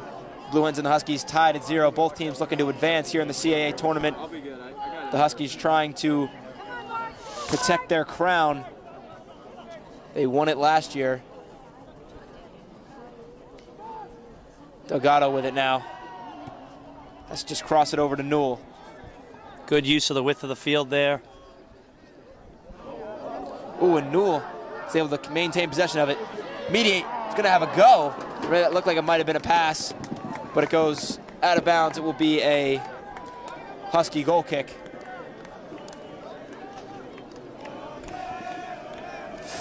Mediate holding his head after that one. Wish he could have had that back. Seems like he didn't really know what to do with it, whether he wanted to shoot it or pass it, and it kind of just went off the side of his foot, out of bounds. A little far out. Would have been quite the adventurous opportunity, but worth it nonetheless. Faber boots it away. That one goes off of Reed. Will be a Husky throw-in. Just under 24 left to go. Alongside Nitan Sony, I'm Kyle Coulter. Thank you for joining us here on Hens All Access, and spending part of your Saturday evening with us. This will be, regardless of the outcome, it will be Delaware's last home game of the season. And that ball set its last touch by a Husky. Oh, the call has been,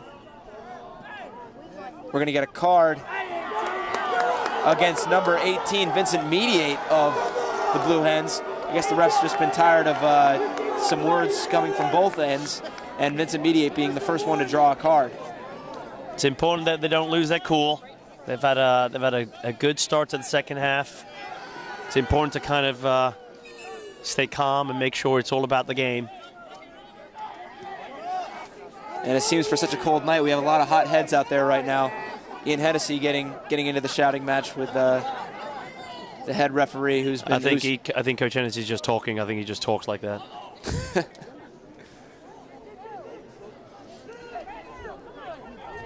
And Martinez doing a nice job using his body. letting the ball go out of bounds so Barbero can get a goal kick. So Mediate now with the yellow, got to make sure that he really keeps himself under control. They would hate to lose him. He's done a very nice job for the Blue Hens tonight. The senior midfielder. Ball up to Mark Garrity, the captain. It's Delgado. The ball cut out.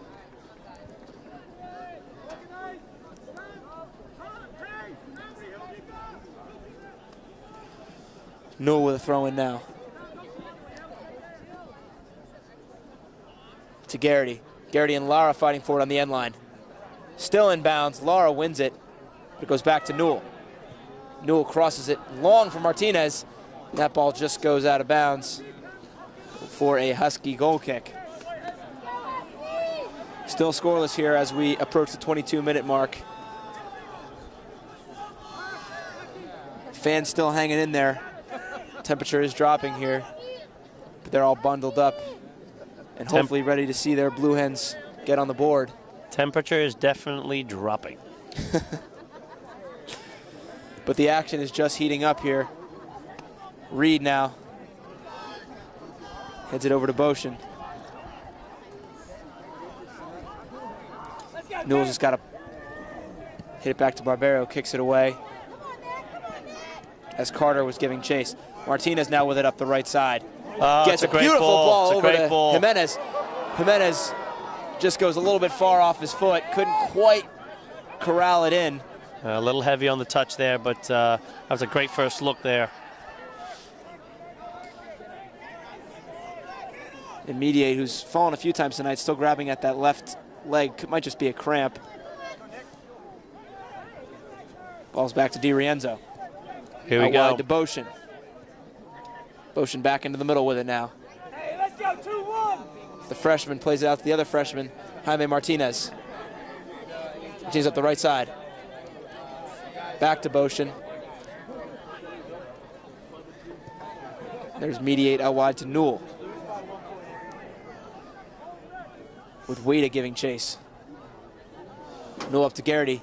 Garrity and Lara fighting for it. Garrity's able to save it. Nice footwork there from the senior. Still fighting for it. Lara finally cuts it out for the Huskies. I think Northeastern having a hard time coming out of their end of the field right now. I think this is a good progression, good movement from Delaware. Gary looking to see if he can get a cross in. Lara's doing a nice job. Nico Lara did a nice job on defense there for the Huskies. And we're going to get another substitution. Checking back into the game is Devin DeVoy for the Huskies, and he will come in for number 8, Terrence Carter.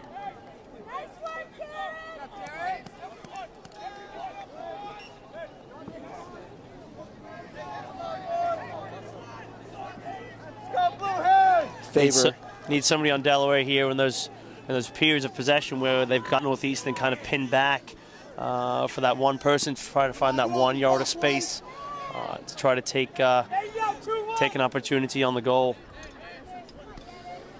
And we've seen some good opportunities for the Blue Hens so far today. None better than the chances by DiRienzo and Delgado we saw about 10 minutes ago. Went off the crossbar and then over the net. There's a shot off the top of the crossbar. Still in play.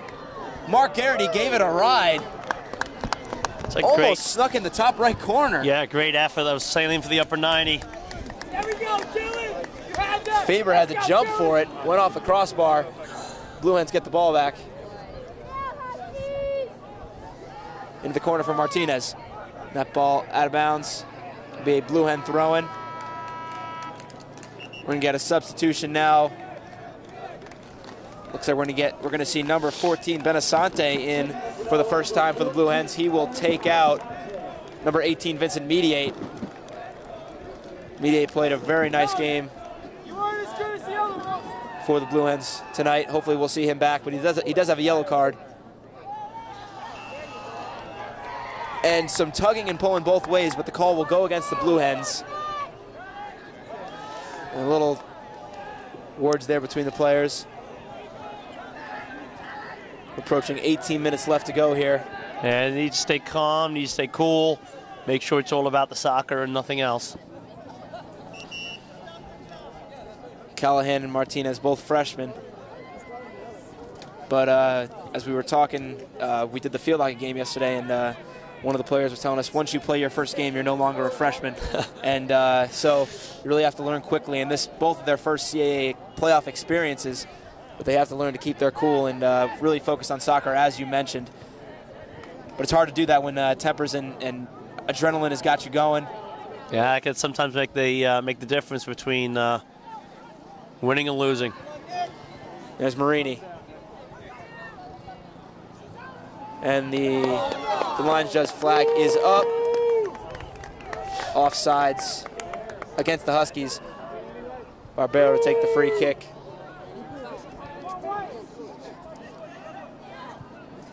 Barbero still, we're almost we're three-quarters of the way through the game. Barbero is still yet to record a save. The Huskies with only 2 shots on goal. So their offense really non-existent, as they've seen in their past 4 games, only scoring 2 goals, getting shut out in 3 of those games. So credit to the Blue Hens defense as well.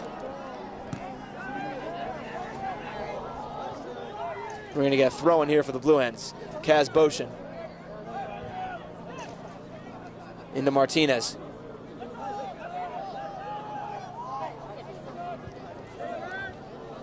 Another throw in here for the Blue Hens. Boshin up to Martinez. Martinez with a little heel kick, too far for Boshin to get to, but it'll be... Oh, and good play there from Devin DeVoy. Devin DeVoy's got some room. He's got Marley up on his left side. Marley's got it now. With Sampson on defense, cross in the middle. No one at the end of that one. So, yeah, it's an unfortunate little slip there. Trying to keep the ball out of bounds, or let it roll out of bounds. Northeastern able to get a quick attack on goal. Thankfully, unfortunately, nothing really came of it. Ben Sampson was able to get back and force Marley to make an errant pass into the middle. So that was really the Huskies' best offensive opportunity since the early seconds of this second half, really. Yeah, I mean, I was the way that they came out in the first 5 minutes, I really was expecting a bit more of an explosive second half, but Delaware have really been able to enforce their game plan on the second half and being able to be pretty consistent. Let's see if they can hold that out for 15 minutes and get themselves a reward for all their efforts.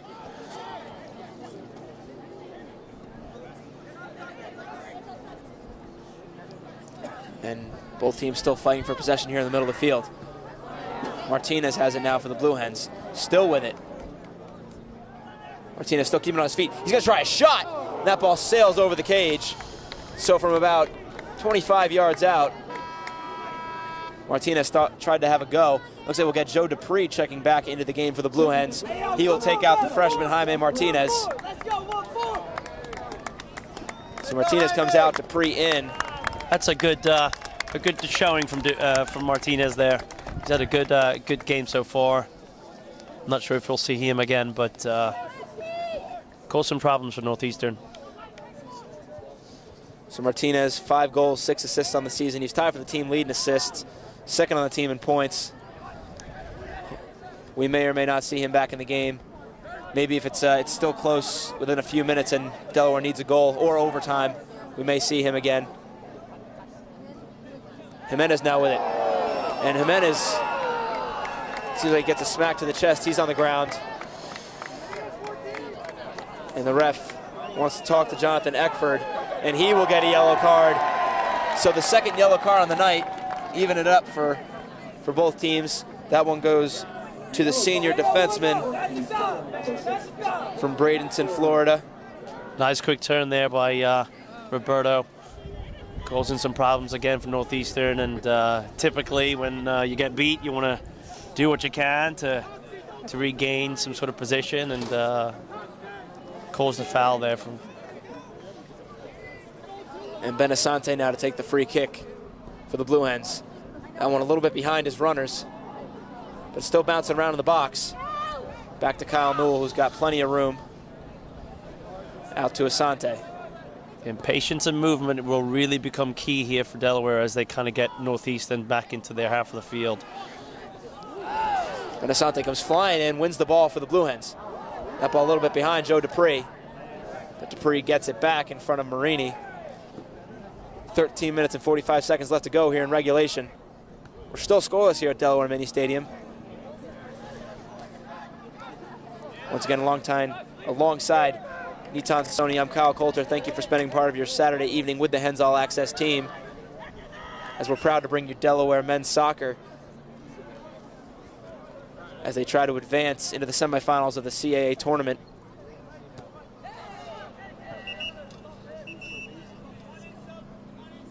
And we'll get 2 subs for the Huskies. Checking back into the game, Terrence Carter and number 10, Robbie Shalmo.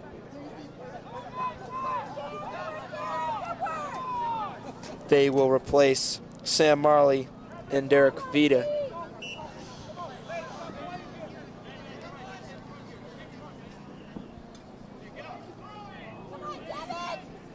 Sampson plays it back to Barbero.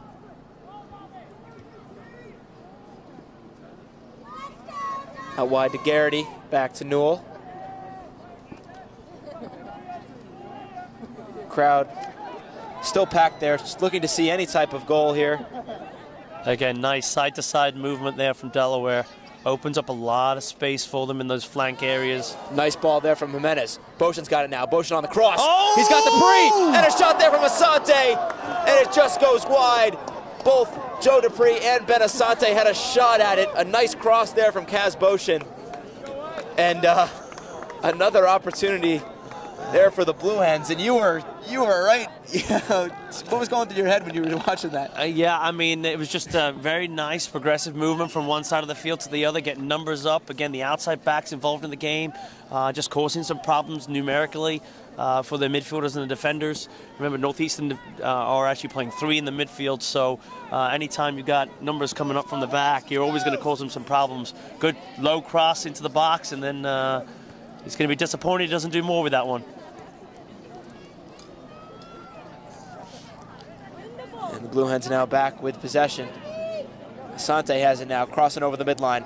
Gets it to Garrity. Garrity still with it. Lara overran that one for the Huskies. Ball's up to Delgado. Delgado in the middle. That one a little bit behind Jimenez, and 2 in front of Benasante. And this is the right risk now that Devin Devoy. This is the risk that Delaware run by having so many players coming up into the attack and leaving yourself a little bit more exposed in the back.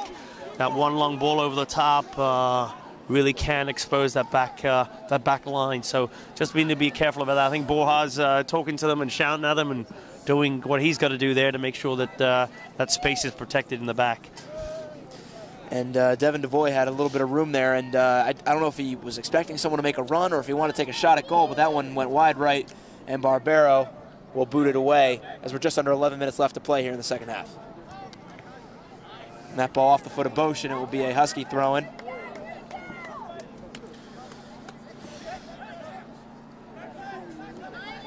Into Eckford. And Jimenez runs up the back of Eckford. I don't think he's going to have too many arguments about that one. That one seemed pretty clear.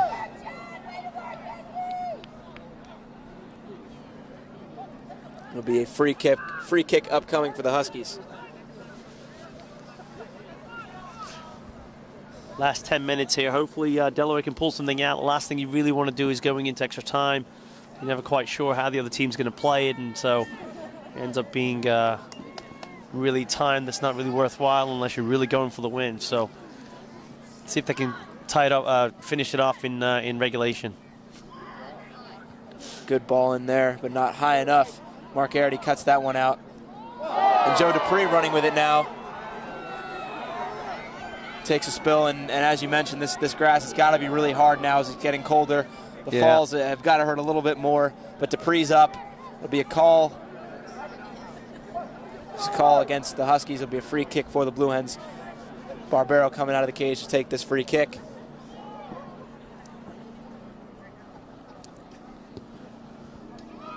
It's a high kick from Barbero. Jimenez wins it, heads it back for Delgado. Kicked away there by Callahan. Evan Reed just has to head it out. We're going to get a substitution here for the Huskies. Checking into the game for the first time, Jose Moros Obregon, the freshman midfielder out of University High School. So some fresh legs here for the Huskies as we're under 10 minutes to play.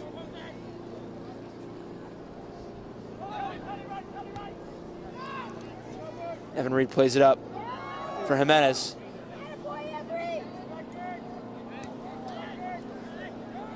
You can hold the ball here and get your numbers up.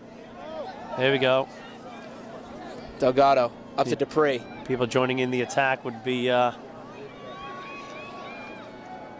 would work in our favor.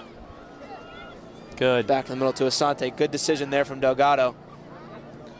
Played out wide for Boshin. The back moving up, and that one a little too far off the foot of Boshin. The ball goes back to the Huskies. Cross into the middle. There for Obregon. Back up to Carter. Carter along the right side. Newell on defense. Carter gets it into the middle. Carter still with it. Poked away there by Evan Reed.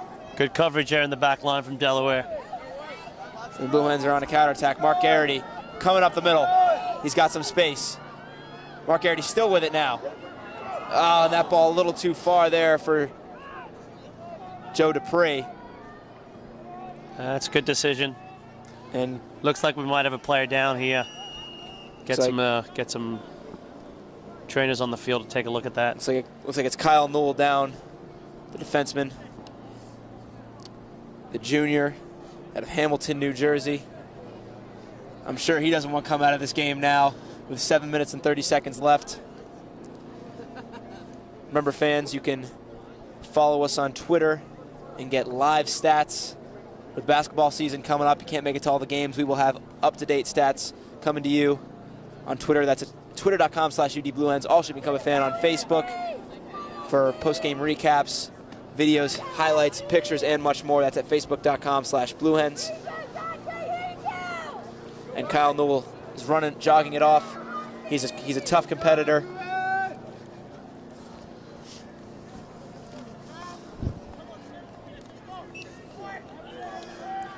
Newell's played in all 17 games for the Blue Hens this year.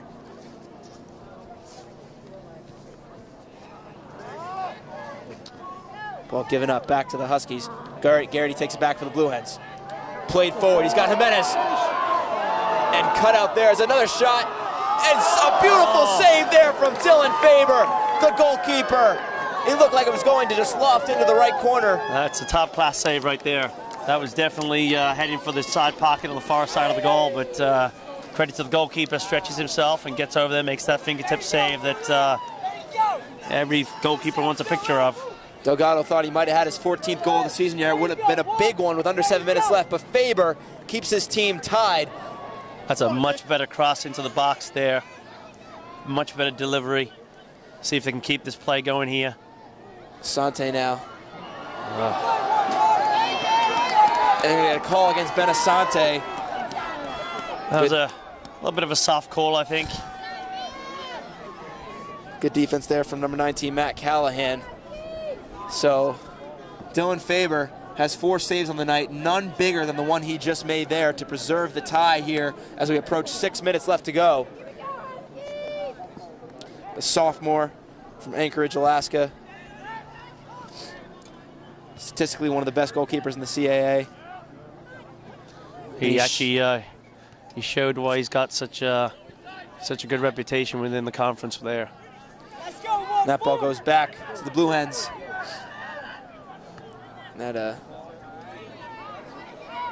Boshin taking the throw in again into Delgado. Back to Boshin. Delgado's kicking into the middle. He's got Dupree. Dupree making a run. Almost like now stays on his feet, and there's a shot right at Faber. So Dupree almost got taken down there, stayed on his feet, was able to get a good shot off. Didn't really challenge Faber much. As we're approaching 5 minutes left to go here in regulation time. Delaware continue to knock on the door of getting this goal. So See if we can keep this momentum going a little bit.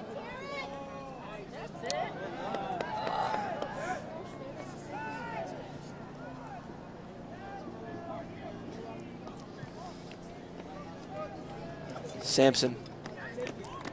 Newell just plays it back to Barbero.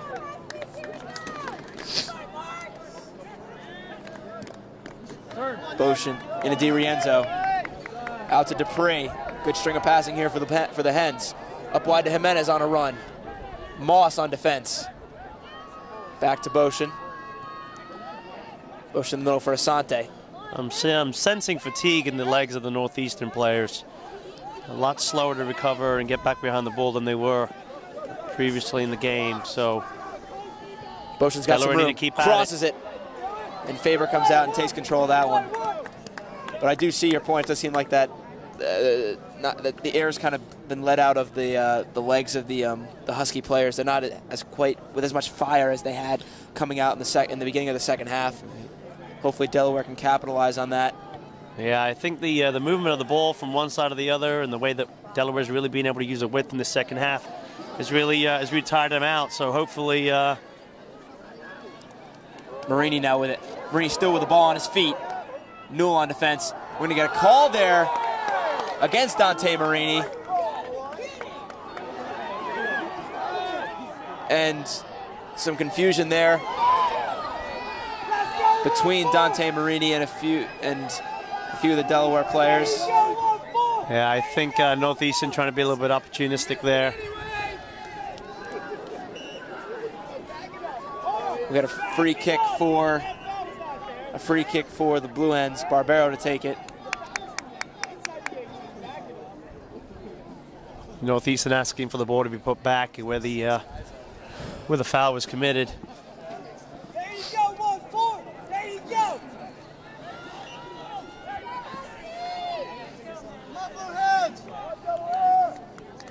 Barbero kicks it away.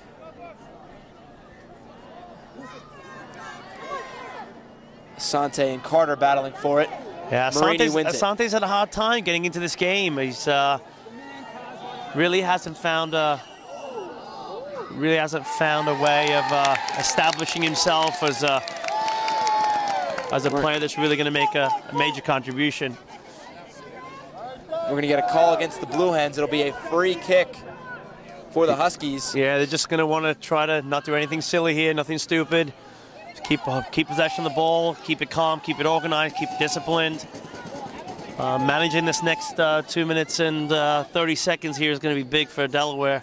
And again, if we are really seeing some Northeastern legs get a little bit tired, a little bit heavy, the surge during extra time really could pay off. There's a free kick and a beautiful save from Borja Barbero to hit it off the crossbar. Very well executed. A good swing there from Simon Cox.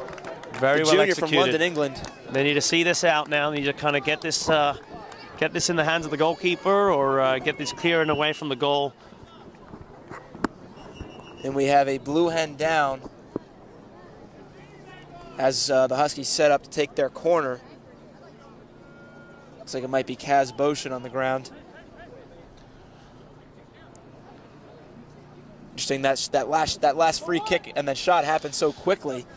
We looked up and it was almost in the goal, but Barbero was on his toes, only making his second save of the night. Just popped it over the top. It gives the Huskies a corner kick. Boshin is up and walking around. And you know he doesn't want to come out of this game, but it looks like he might have to. As number 7, Andrew Coletti, senior midfielder, just coming in. Boshin working on that left leg. The freshman played very well tonight, the defensive unit for the Blue Hens. Yeah, I was very impressed with him in the second half. Showed a lot better, was a lot more involved in what they were trying to do, building to go forward. Caused some problems for Northeastern, so much better second half for him. The defense has a step up now. Corner coming in from the Huskies. Headed out there by Ben Sampson.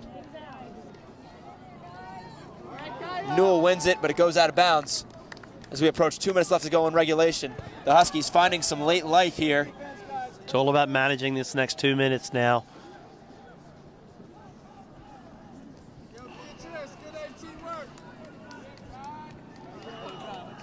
Ball goes out of bounds off the Huskies. Although going to be a call against the Blue Hens. Be a Huskies free kick. So almost like a corner here. About 10 yards out from the corner flag. As we approach 1 minute and 30 seconds left to go. The Huskies threatening. Ball's into the middle. Goes through, and Evan Reed clears it away. Delgado, back to Dupree. Dupree's got to run.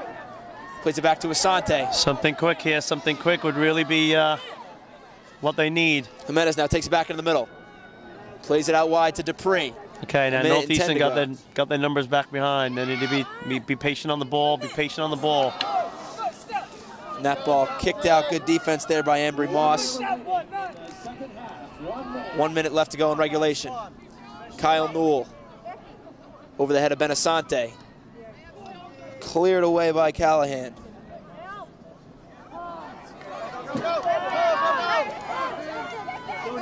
Now Coletti up to Jimenez.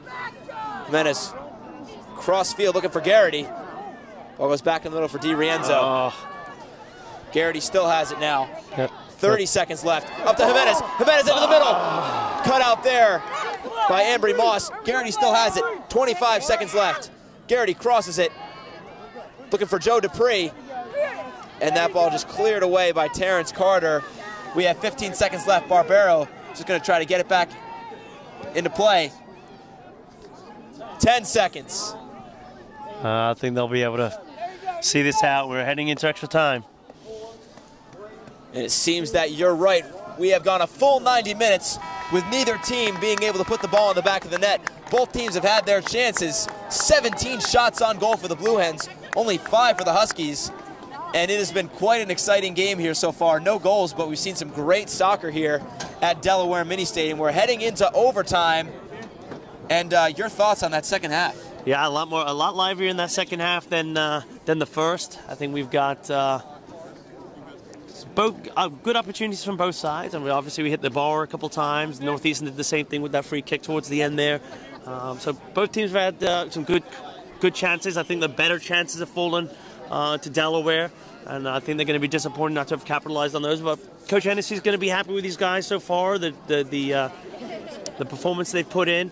And like I said, if Northeastern are starting to get a little tired, which I believe they are, I think this extra time period might be something that we can get on the positive end of. And ladies and gentlemen, if you stuck with us this long, please don't go anywhere. We're going to take a short break, but we will be right back with the first overtime period here at Delaware Mini Stadium.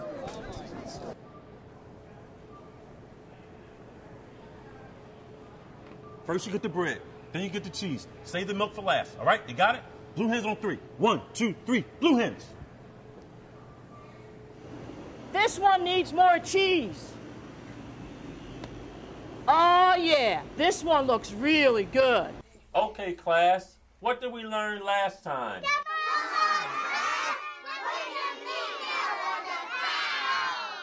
When we align in this formation, they're bound to give us cover too. From the scout report I got, I thought we were doing a box of one. Tina, what are you doing here? Okay, Brittany, now work on your 100-meter doggy paddle. Yeah, you know, doggy paddle. No, no, no. Doggy paddle, doggy paddle. What are you doing? Doggy paddle. No, this is time to be the bleachers. Okay, they can be the bleachers. You go.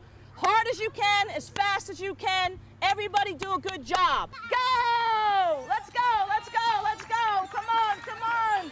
Go, Blue Hens! I think it's the paper. It's a paper jam. No, your settings are all wrong. That's why it's not working. Look, this has to be the settings. Can't wait for the season to start. I think it's the paper. It's got to be the settings. It's the paper. Look. It is.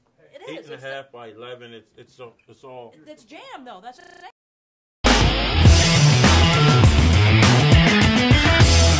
Well, being a civil engineer, for starters, is a lot of time commitment, even if you're a normal student. And adding soccer on top of that has really made me very, very good at time, organizing my time and where I spend my time. I know a lot of people like to go out all the time, go out Thursday, Friday night, and as a soccer player and a civil engineer, I can't do that, which is a sacrifice I've been willing to take. You have to be able to plan out your schedule, make sure you're getting things done. Otherwise, you suffer like grades-wise, and I feel like it'll help prepare me for like to be in the workplace. Like getting a project from my boss saying it's due Thursday, being able to plan that out. I think I've always just been interested in the whole structures, kind of looking at different things, like any types of bridges. Specifically, I know whenever I leave, I'm from Long Island, whenever I leave, I see the Verrazano Bridge. Don't know why, I've always loved it. Whenever we drive around, we see any bridges, like I'm always looking up and like seeing the structure. Like if we go into buildings, just like seeing like the load pass, just it always kind of like interests me. I think that's what I want to do. Yeah, I was always been interested in like fixing stuff. It started with a video car when I was younger, and then my bike, and but I'm also very interested in renewable energy sources, so the environmental part. So if I can combine the civil part and the environmental part, and being a coastal engineer working with wind energy sources or solar energy, that would definitely be my goal in the future. Ian is definitely very supportive of our majors. He just understands that we have a lot of work. We have to put the time into doing it, otherwise we're just not going to be able to get the grades that we want. So he knows that if we need to miss a practice once or twice a week because we have class that we can't schedule around, so be it. We got to do what we got to do. I have a PhD in molecular biology from Columbia University. Did my doctorate there while playing as a professional athlete, one of those years in the MLS. So I can relate very well to these student athletes and the grind they go through, the physical grind of going from class to practice, and also the mental grind of being able to focus and find flow and rhythm in daily practices and more importantly, our games. It's turned out to be really nice because he knows sometimes you have to miss a class, sometimes you have to put in the extra work, and you're not going to be always there at practice. So it's been good. I know I miss practices once a week, and he's been very lenient with that and letting me come late to practice. I tell them from the start, never be shy about asking that question, because for me, with my background, the answer is a very simple one, that you go to class. And I think the results in the lab. And we are back here at Delaware Mini Stadium for the first of two 10-minute overtime periods. There's a little discrepancy, but we have figured out that it will be golden goal, so first team to score will win this game. And as we mentioned, stats, Blue Hens in regulation time, they had 17 shots, Huskies with only 5, and shots on goal, 5 for the Blue Hens, only two for the Huskies. Those both coming in the second half. So hopefully that break might have breathed some new life into the legs of the Huskies, because they were laboring there at the end of the game. And there's Marini. Marini's on the end line. Cross to the middle. Barbero's got it. So right off the bat, the Huskies, like they did in the beginning of the second half, threatening. Barbero boots it away.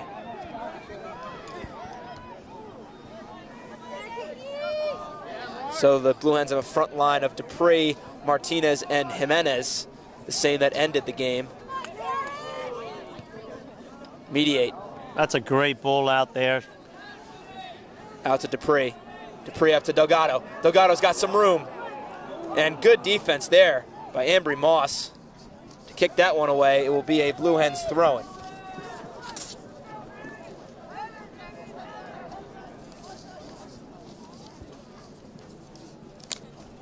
Yeah, sometimes it's difficult to judge how you're going to come out in these extra time periods, whether you're going to go out for the win or whether you're going to try to, be as careful and precise about your soccer, which can lead to a little bit more of a defensive style. So I think Delaware should really continue some of the rhythm that they've had, some of their offensive rhythm that they've had in the second half, and try to kind of build from that. Newell plays it back to Reed, who plays it up, who loses it back to Lara. Marini now for the Huskies. Marini's got a step, still with it on his foot, and Newell, with some good defense, takes it away. Good to see Kyle Newell back running at full speed. He took a tumble there earlier in the second half. Yeah, it's twice now that Northeastern forward has found himself on a meandering run through our back line. It's obviously very dangerous to be running through, and players banging into you in and around the 18-yard box can be very dangerous. Defenders really don't want to have to make a challenge there. So. And we're going to get a call there against the Huskies, so it's been physical both ways. And Evan Reed goes down. Looks like it might just be a cramp. He's stretching it out. As we have 7 minutes left to go here in this first overtime period. That's one of the most jacked up goalkeepers I think I've ever had to watch. Who, Borja? Yeah, Borja. Yeah. He's all about it. He's always very vocal and excited, kind of really embracing his role as like the field general from back there. You're able to see everything as a goalkeeper. Yeah. He boots that one away. Garrity heads it forward. A little too far for Jimenez to get to.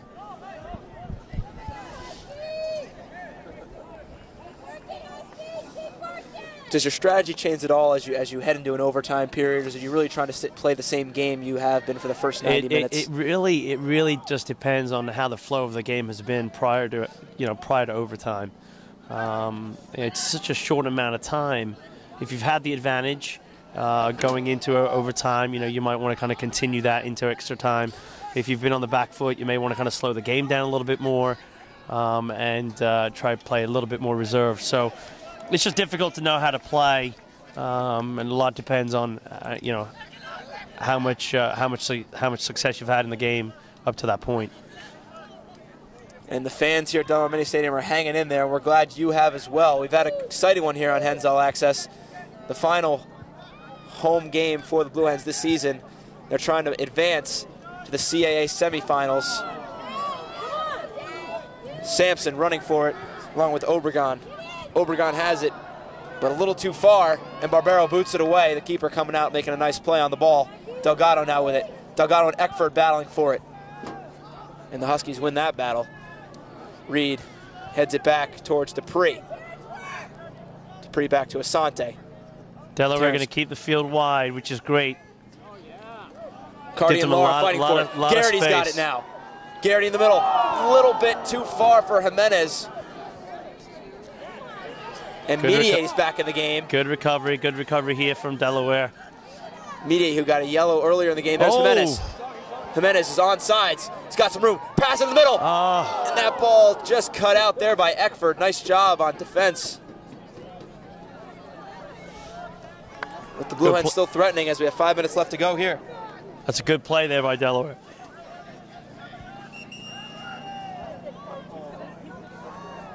And we're going to get another card. This one on Ambry Moss. So there really hasn't been, of the 3 red cards, the 3 yellow cards, I should say, 2 of them have been for being a little too vocal with the referees. One for each team now. And it looks like we're going to get a substitution here for the Blue Hens. Freshman Jaime Martinez is back up. We'll probably get that next dead ball. Delgado. We were wondering if we would see Jaime again, and seems like we will here in this overtime period. Sampson up to Newell.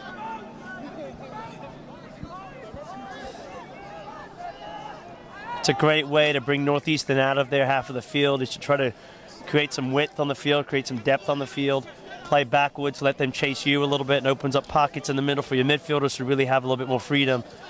So just by playing the center backs and Northeastern chasing after the ball really opens up the game for Delaware to find those pockets and find those midfielders to turn and to kind of formulate their own offensive attack.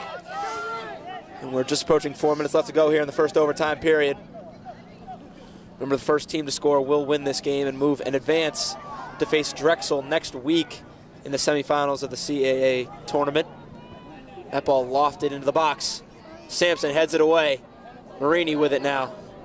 And Garrity now with it for the Blue Hens. Garrity's taking his space up the left side. Garrity's still with it now. Lara giving chase. Jimenez fighting for it. Asante That's good. now has Way to it. find feet. Here we go. Asante Good. still has it. And we're going to get a call there against Ben Asante. That's unfortunate. Defense being played there by Terrence Carter. 3 minutes and 20 seconds left to go.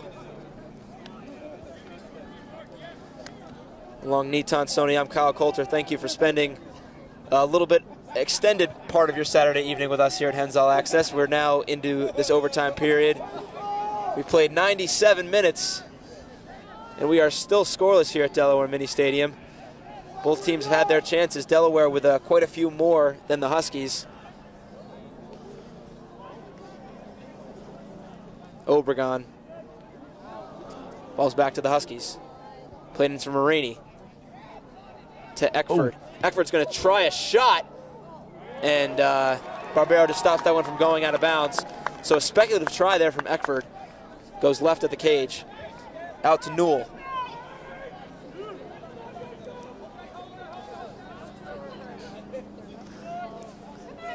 Out to Reed. Martinez still getting warm on the sidelines.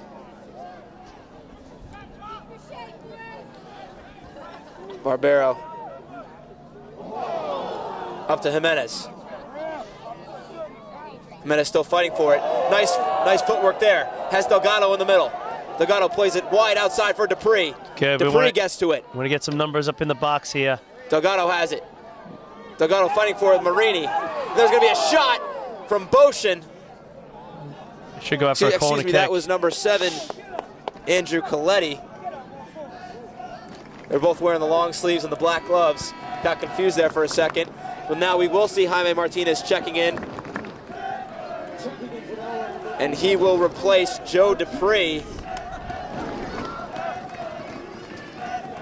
And it will be a corner kick for the Blue Hens. And here it is from Asante. Into the middle. That one goes over the head of everyone. Played back, Newell coming up to get it. Newell gets it out to Coletti. Coletti up to Asante. Asante plays it wide across the field looking for Jimenez. Headed away there by DeVoy. Martinez now taken to the middle of the field. Martinez trying to find some space to shoot. That's good. They got to be again, a lot of patience here. Don't need to rush anything. As long as there's movement off the ball, we should be able to find people's feet and keep possession. And we're under a minute here left to go in the first overtime period. And we have a Blue Hen down. Looks like it's Evan Reed in the box. I think it might be that cramping again that he's having to deal with. He has played every minute for the Blue Hens so far. I think we've got a couple people cramping up and having to find opportunities real quick to stretch and try to stay loose. Clock is stopped at 47.9 seconds to be specific. And Reed, seems like that cramp is not going away. And we might get a substitution now. Looks like number 16, Dieter Barr, is getting ready for the Blue Hens to come in. Out to Newell. Jimenez now.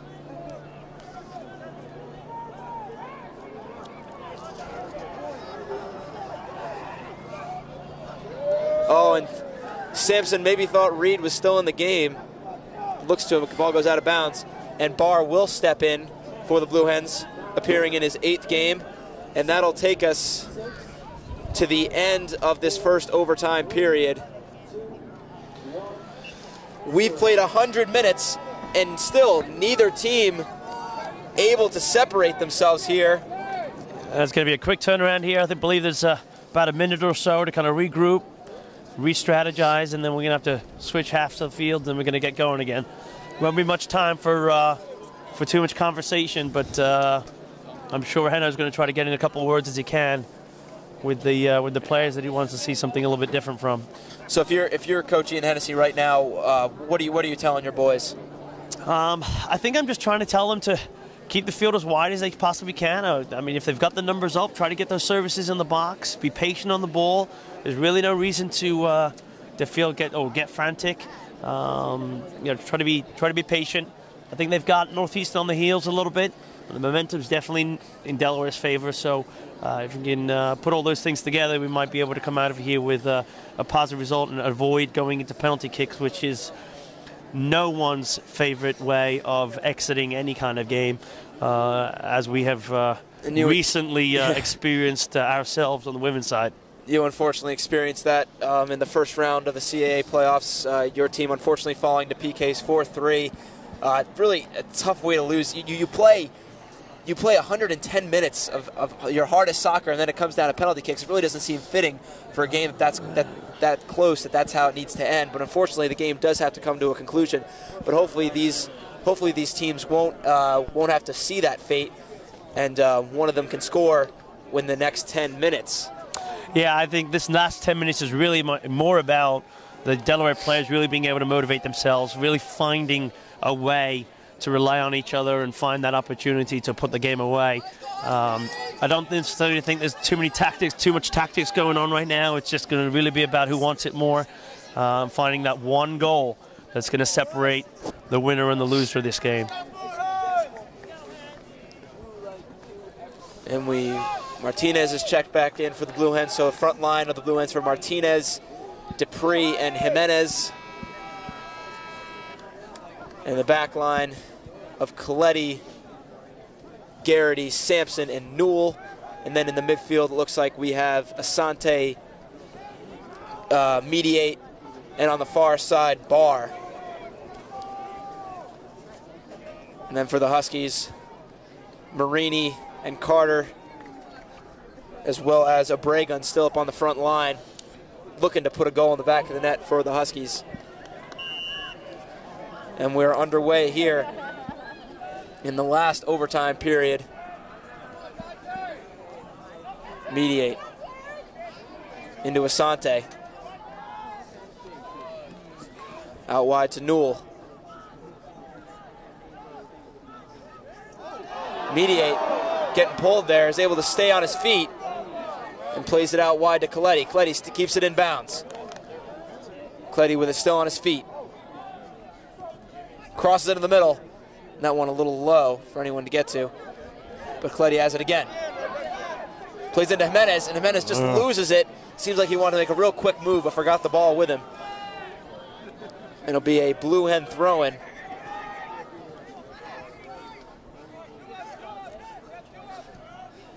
Out to Coletti. Cut away there by Moss. Back to Sampson. And here we go again with Delaware really opening up the game. Playing to the back line, having Northeastern chase them a little bit and creating that time and space that they need to really get a quality attack off. Asante loses that one. But Newell with it now again for the Blue Hens. Blue Hens with it. Newell with a nice run, taken into the middle. And that last touch a little too far. But we're going to get a call against the Huskies.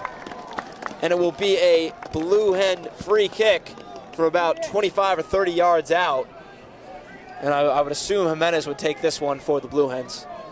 With 8 minutes, as we approach 8 minutes left to go here in overtime.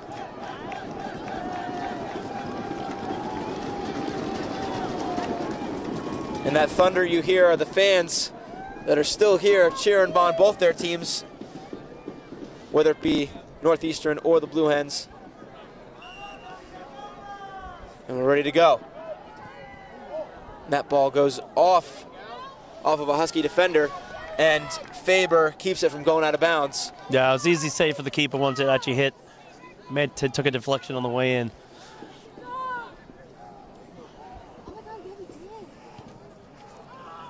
Faber boots it away. Back to Garrity. Martinez keeps it in play. With Callahan on defense. Delgado with a nice nifty touch back. Good passing there. Delgado's got to run up the right side. Moss on defense. Delgado plays it in the middle. Got good numbers He's got in the Jimenez. box. Got Jimenez good with numbers. a shot. And not enough on that lefty shot there from Jimenez. Goes just wide, but good passing there from the Blue Hens to work that opportunity. Yeah, good again, good understanding between those two front men, two Spaniards working together there to kind of open up the back line, getting behind them, and then Good numbers in the box. Unfortunate on that attempt again. Delaware continued to knock on that door to try to find that way to get that goal. Yep, the Spaniards patrolling both ends of the field for the Blue Hens, the three on the front line, and then the one in the goal. Ball played ahead. Garrity, Terrence Carter was on chase. Garrity just had to kick it out of play, and it will be a throw in here for the Huskies. As we approach 6 minutes left to go here in the final overtime period. Lara will take the throw, and we're going to look for another flip throw as he did earlier, trying to make it like a corner to get it into the box. And he does get it up nice and high. Played back. No one's at the other end of that one.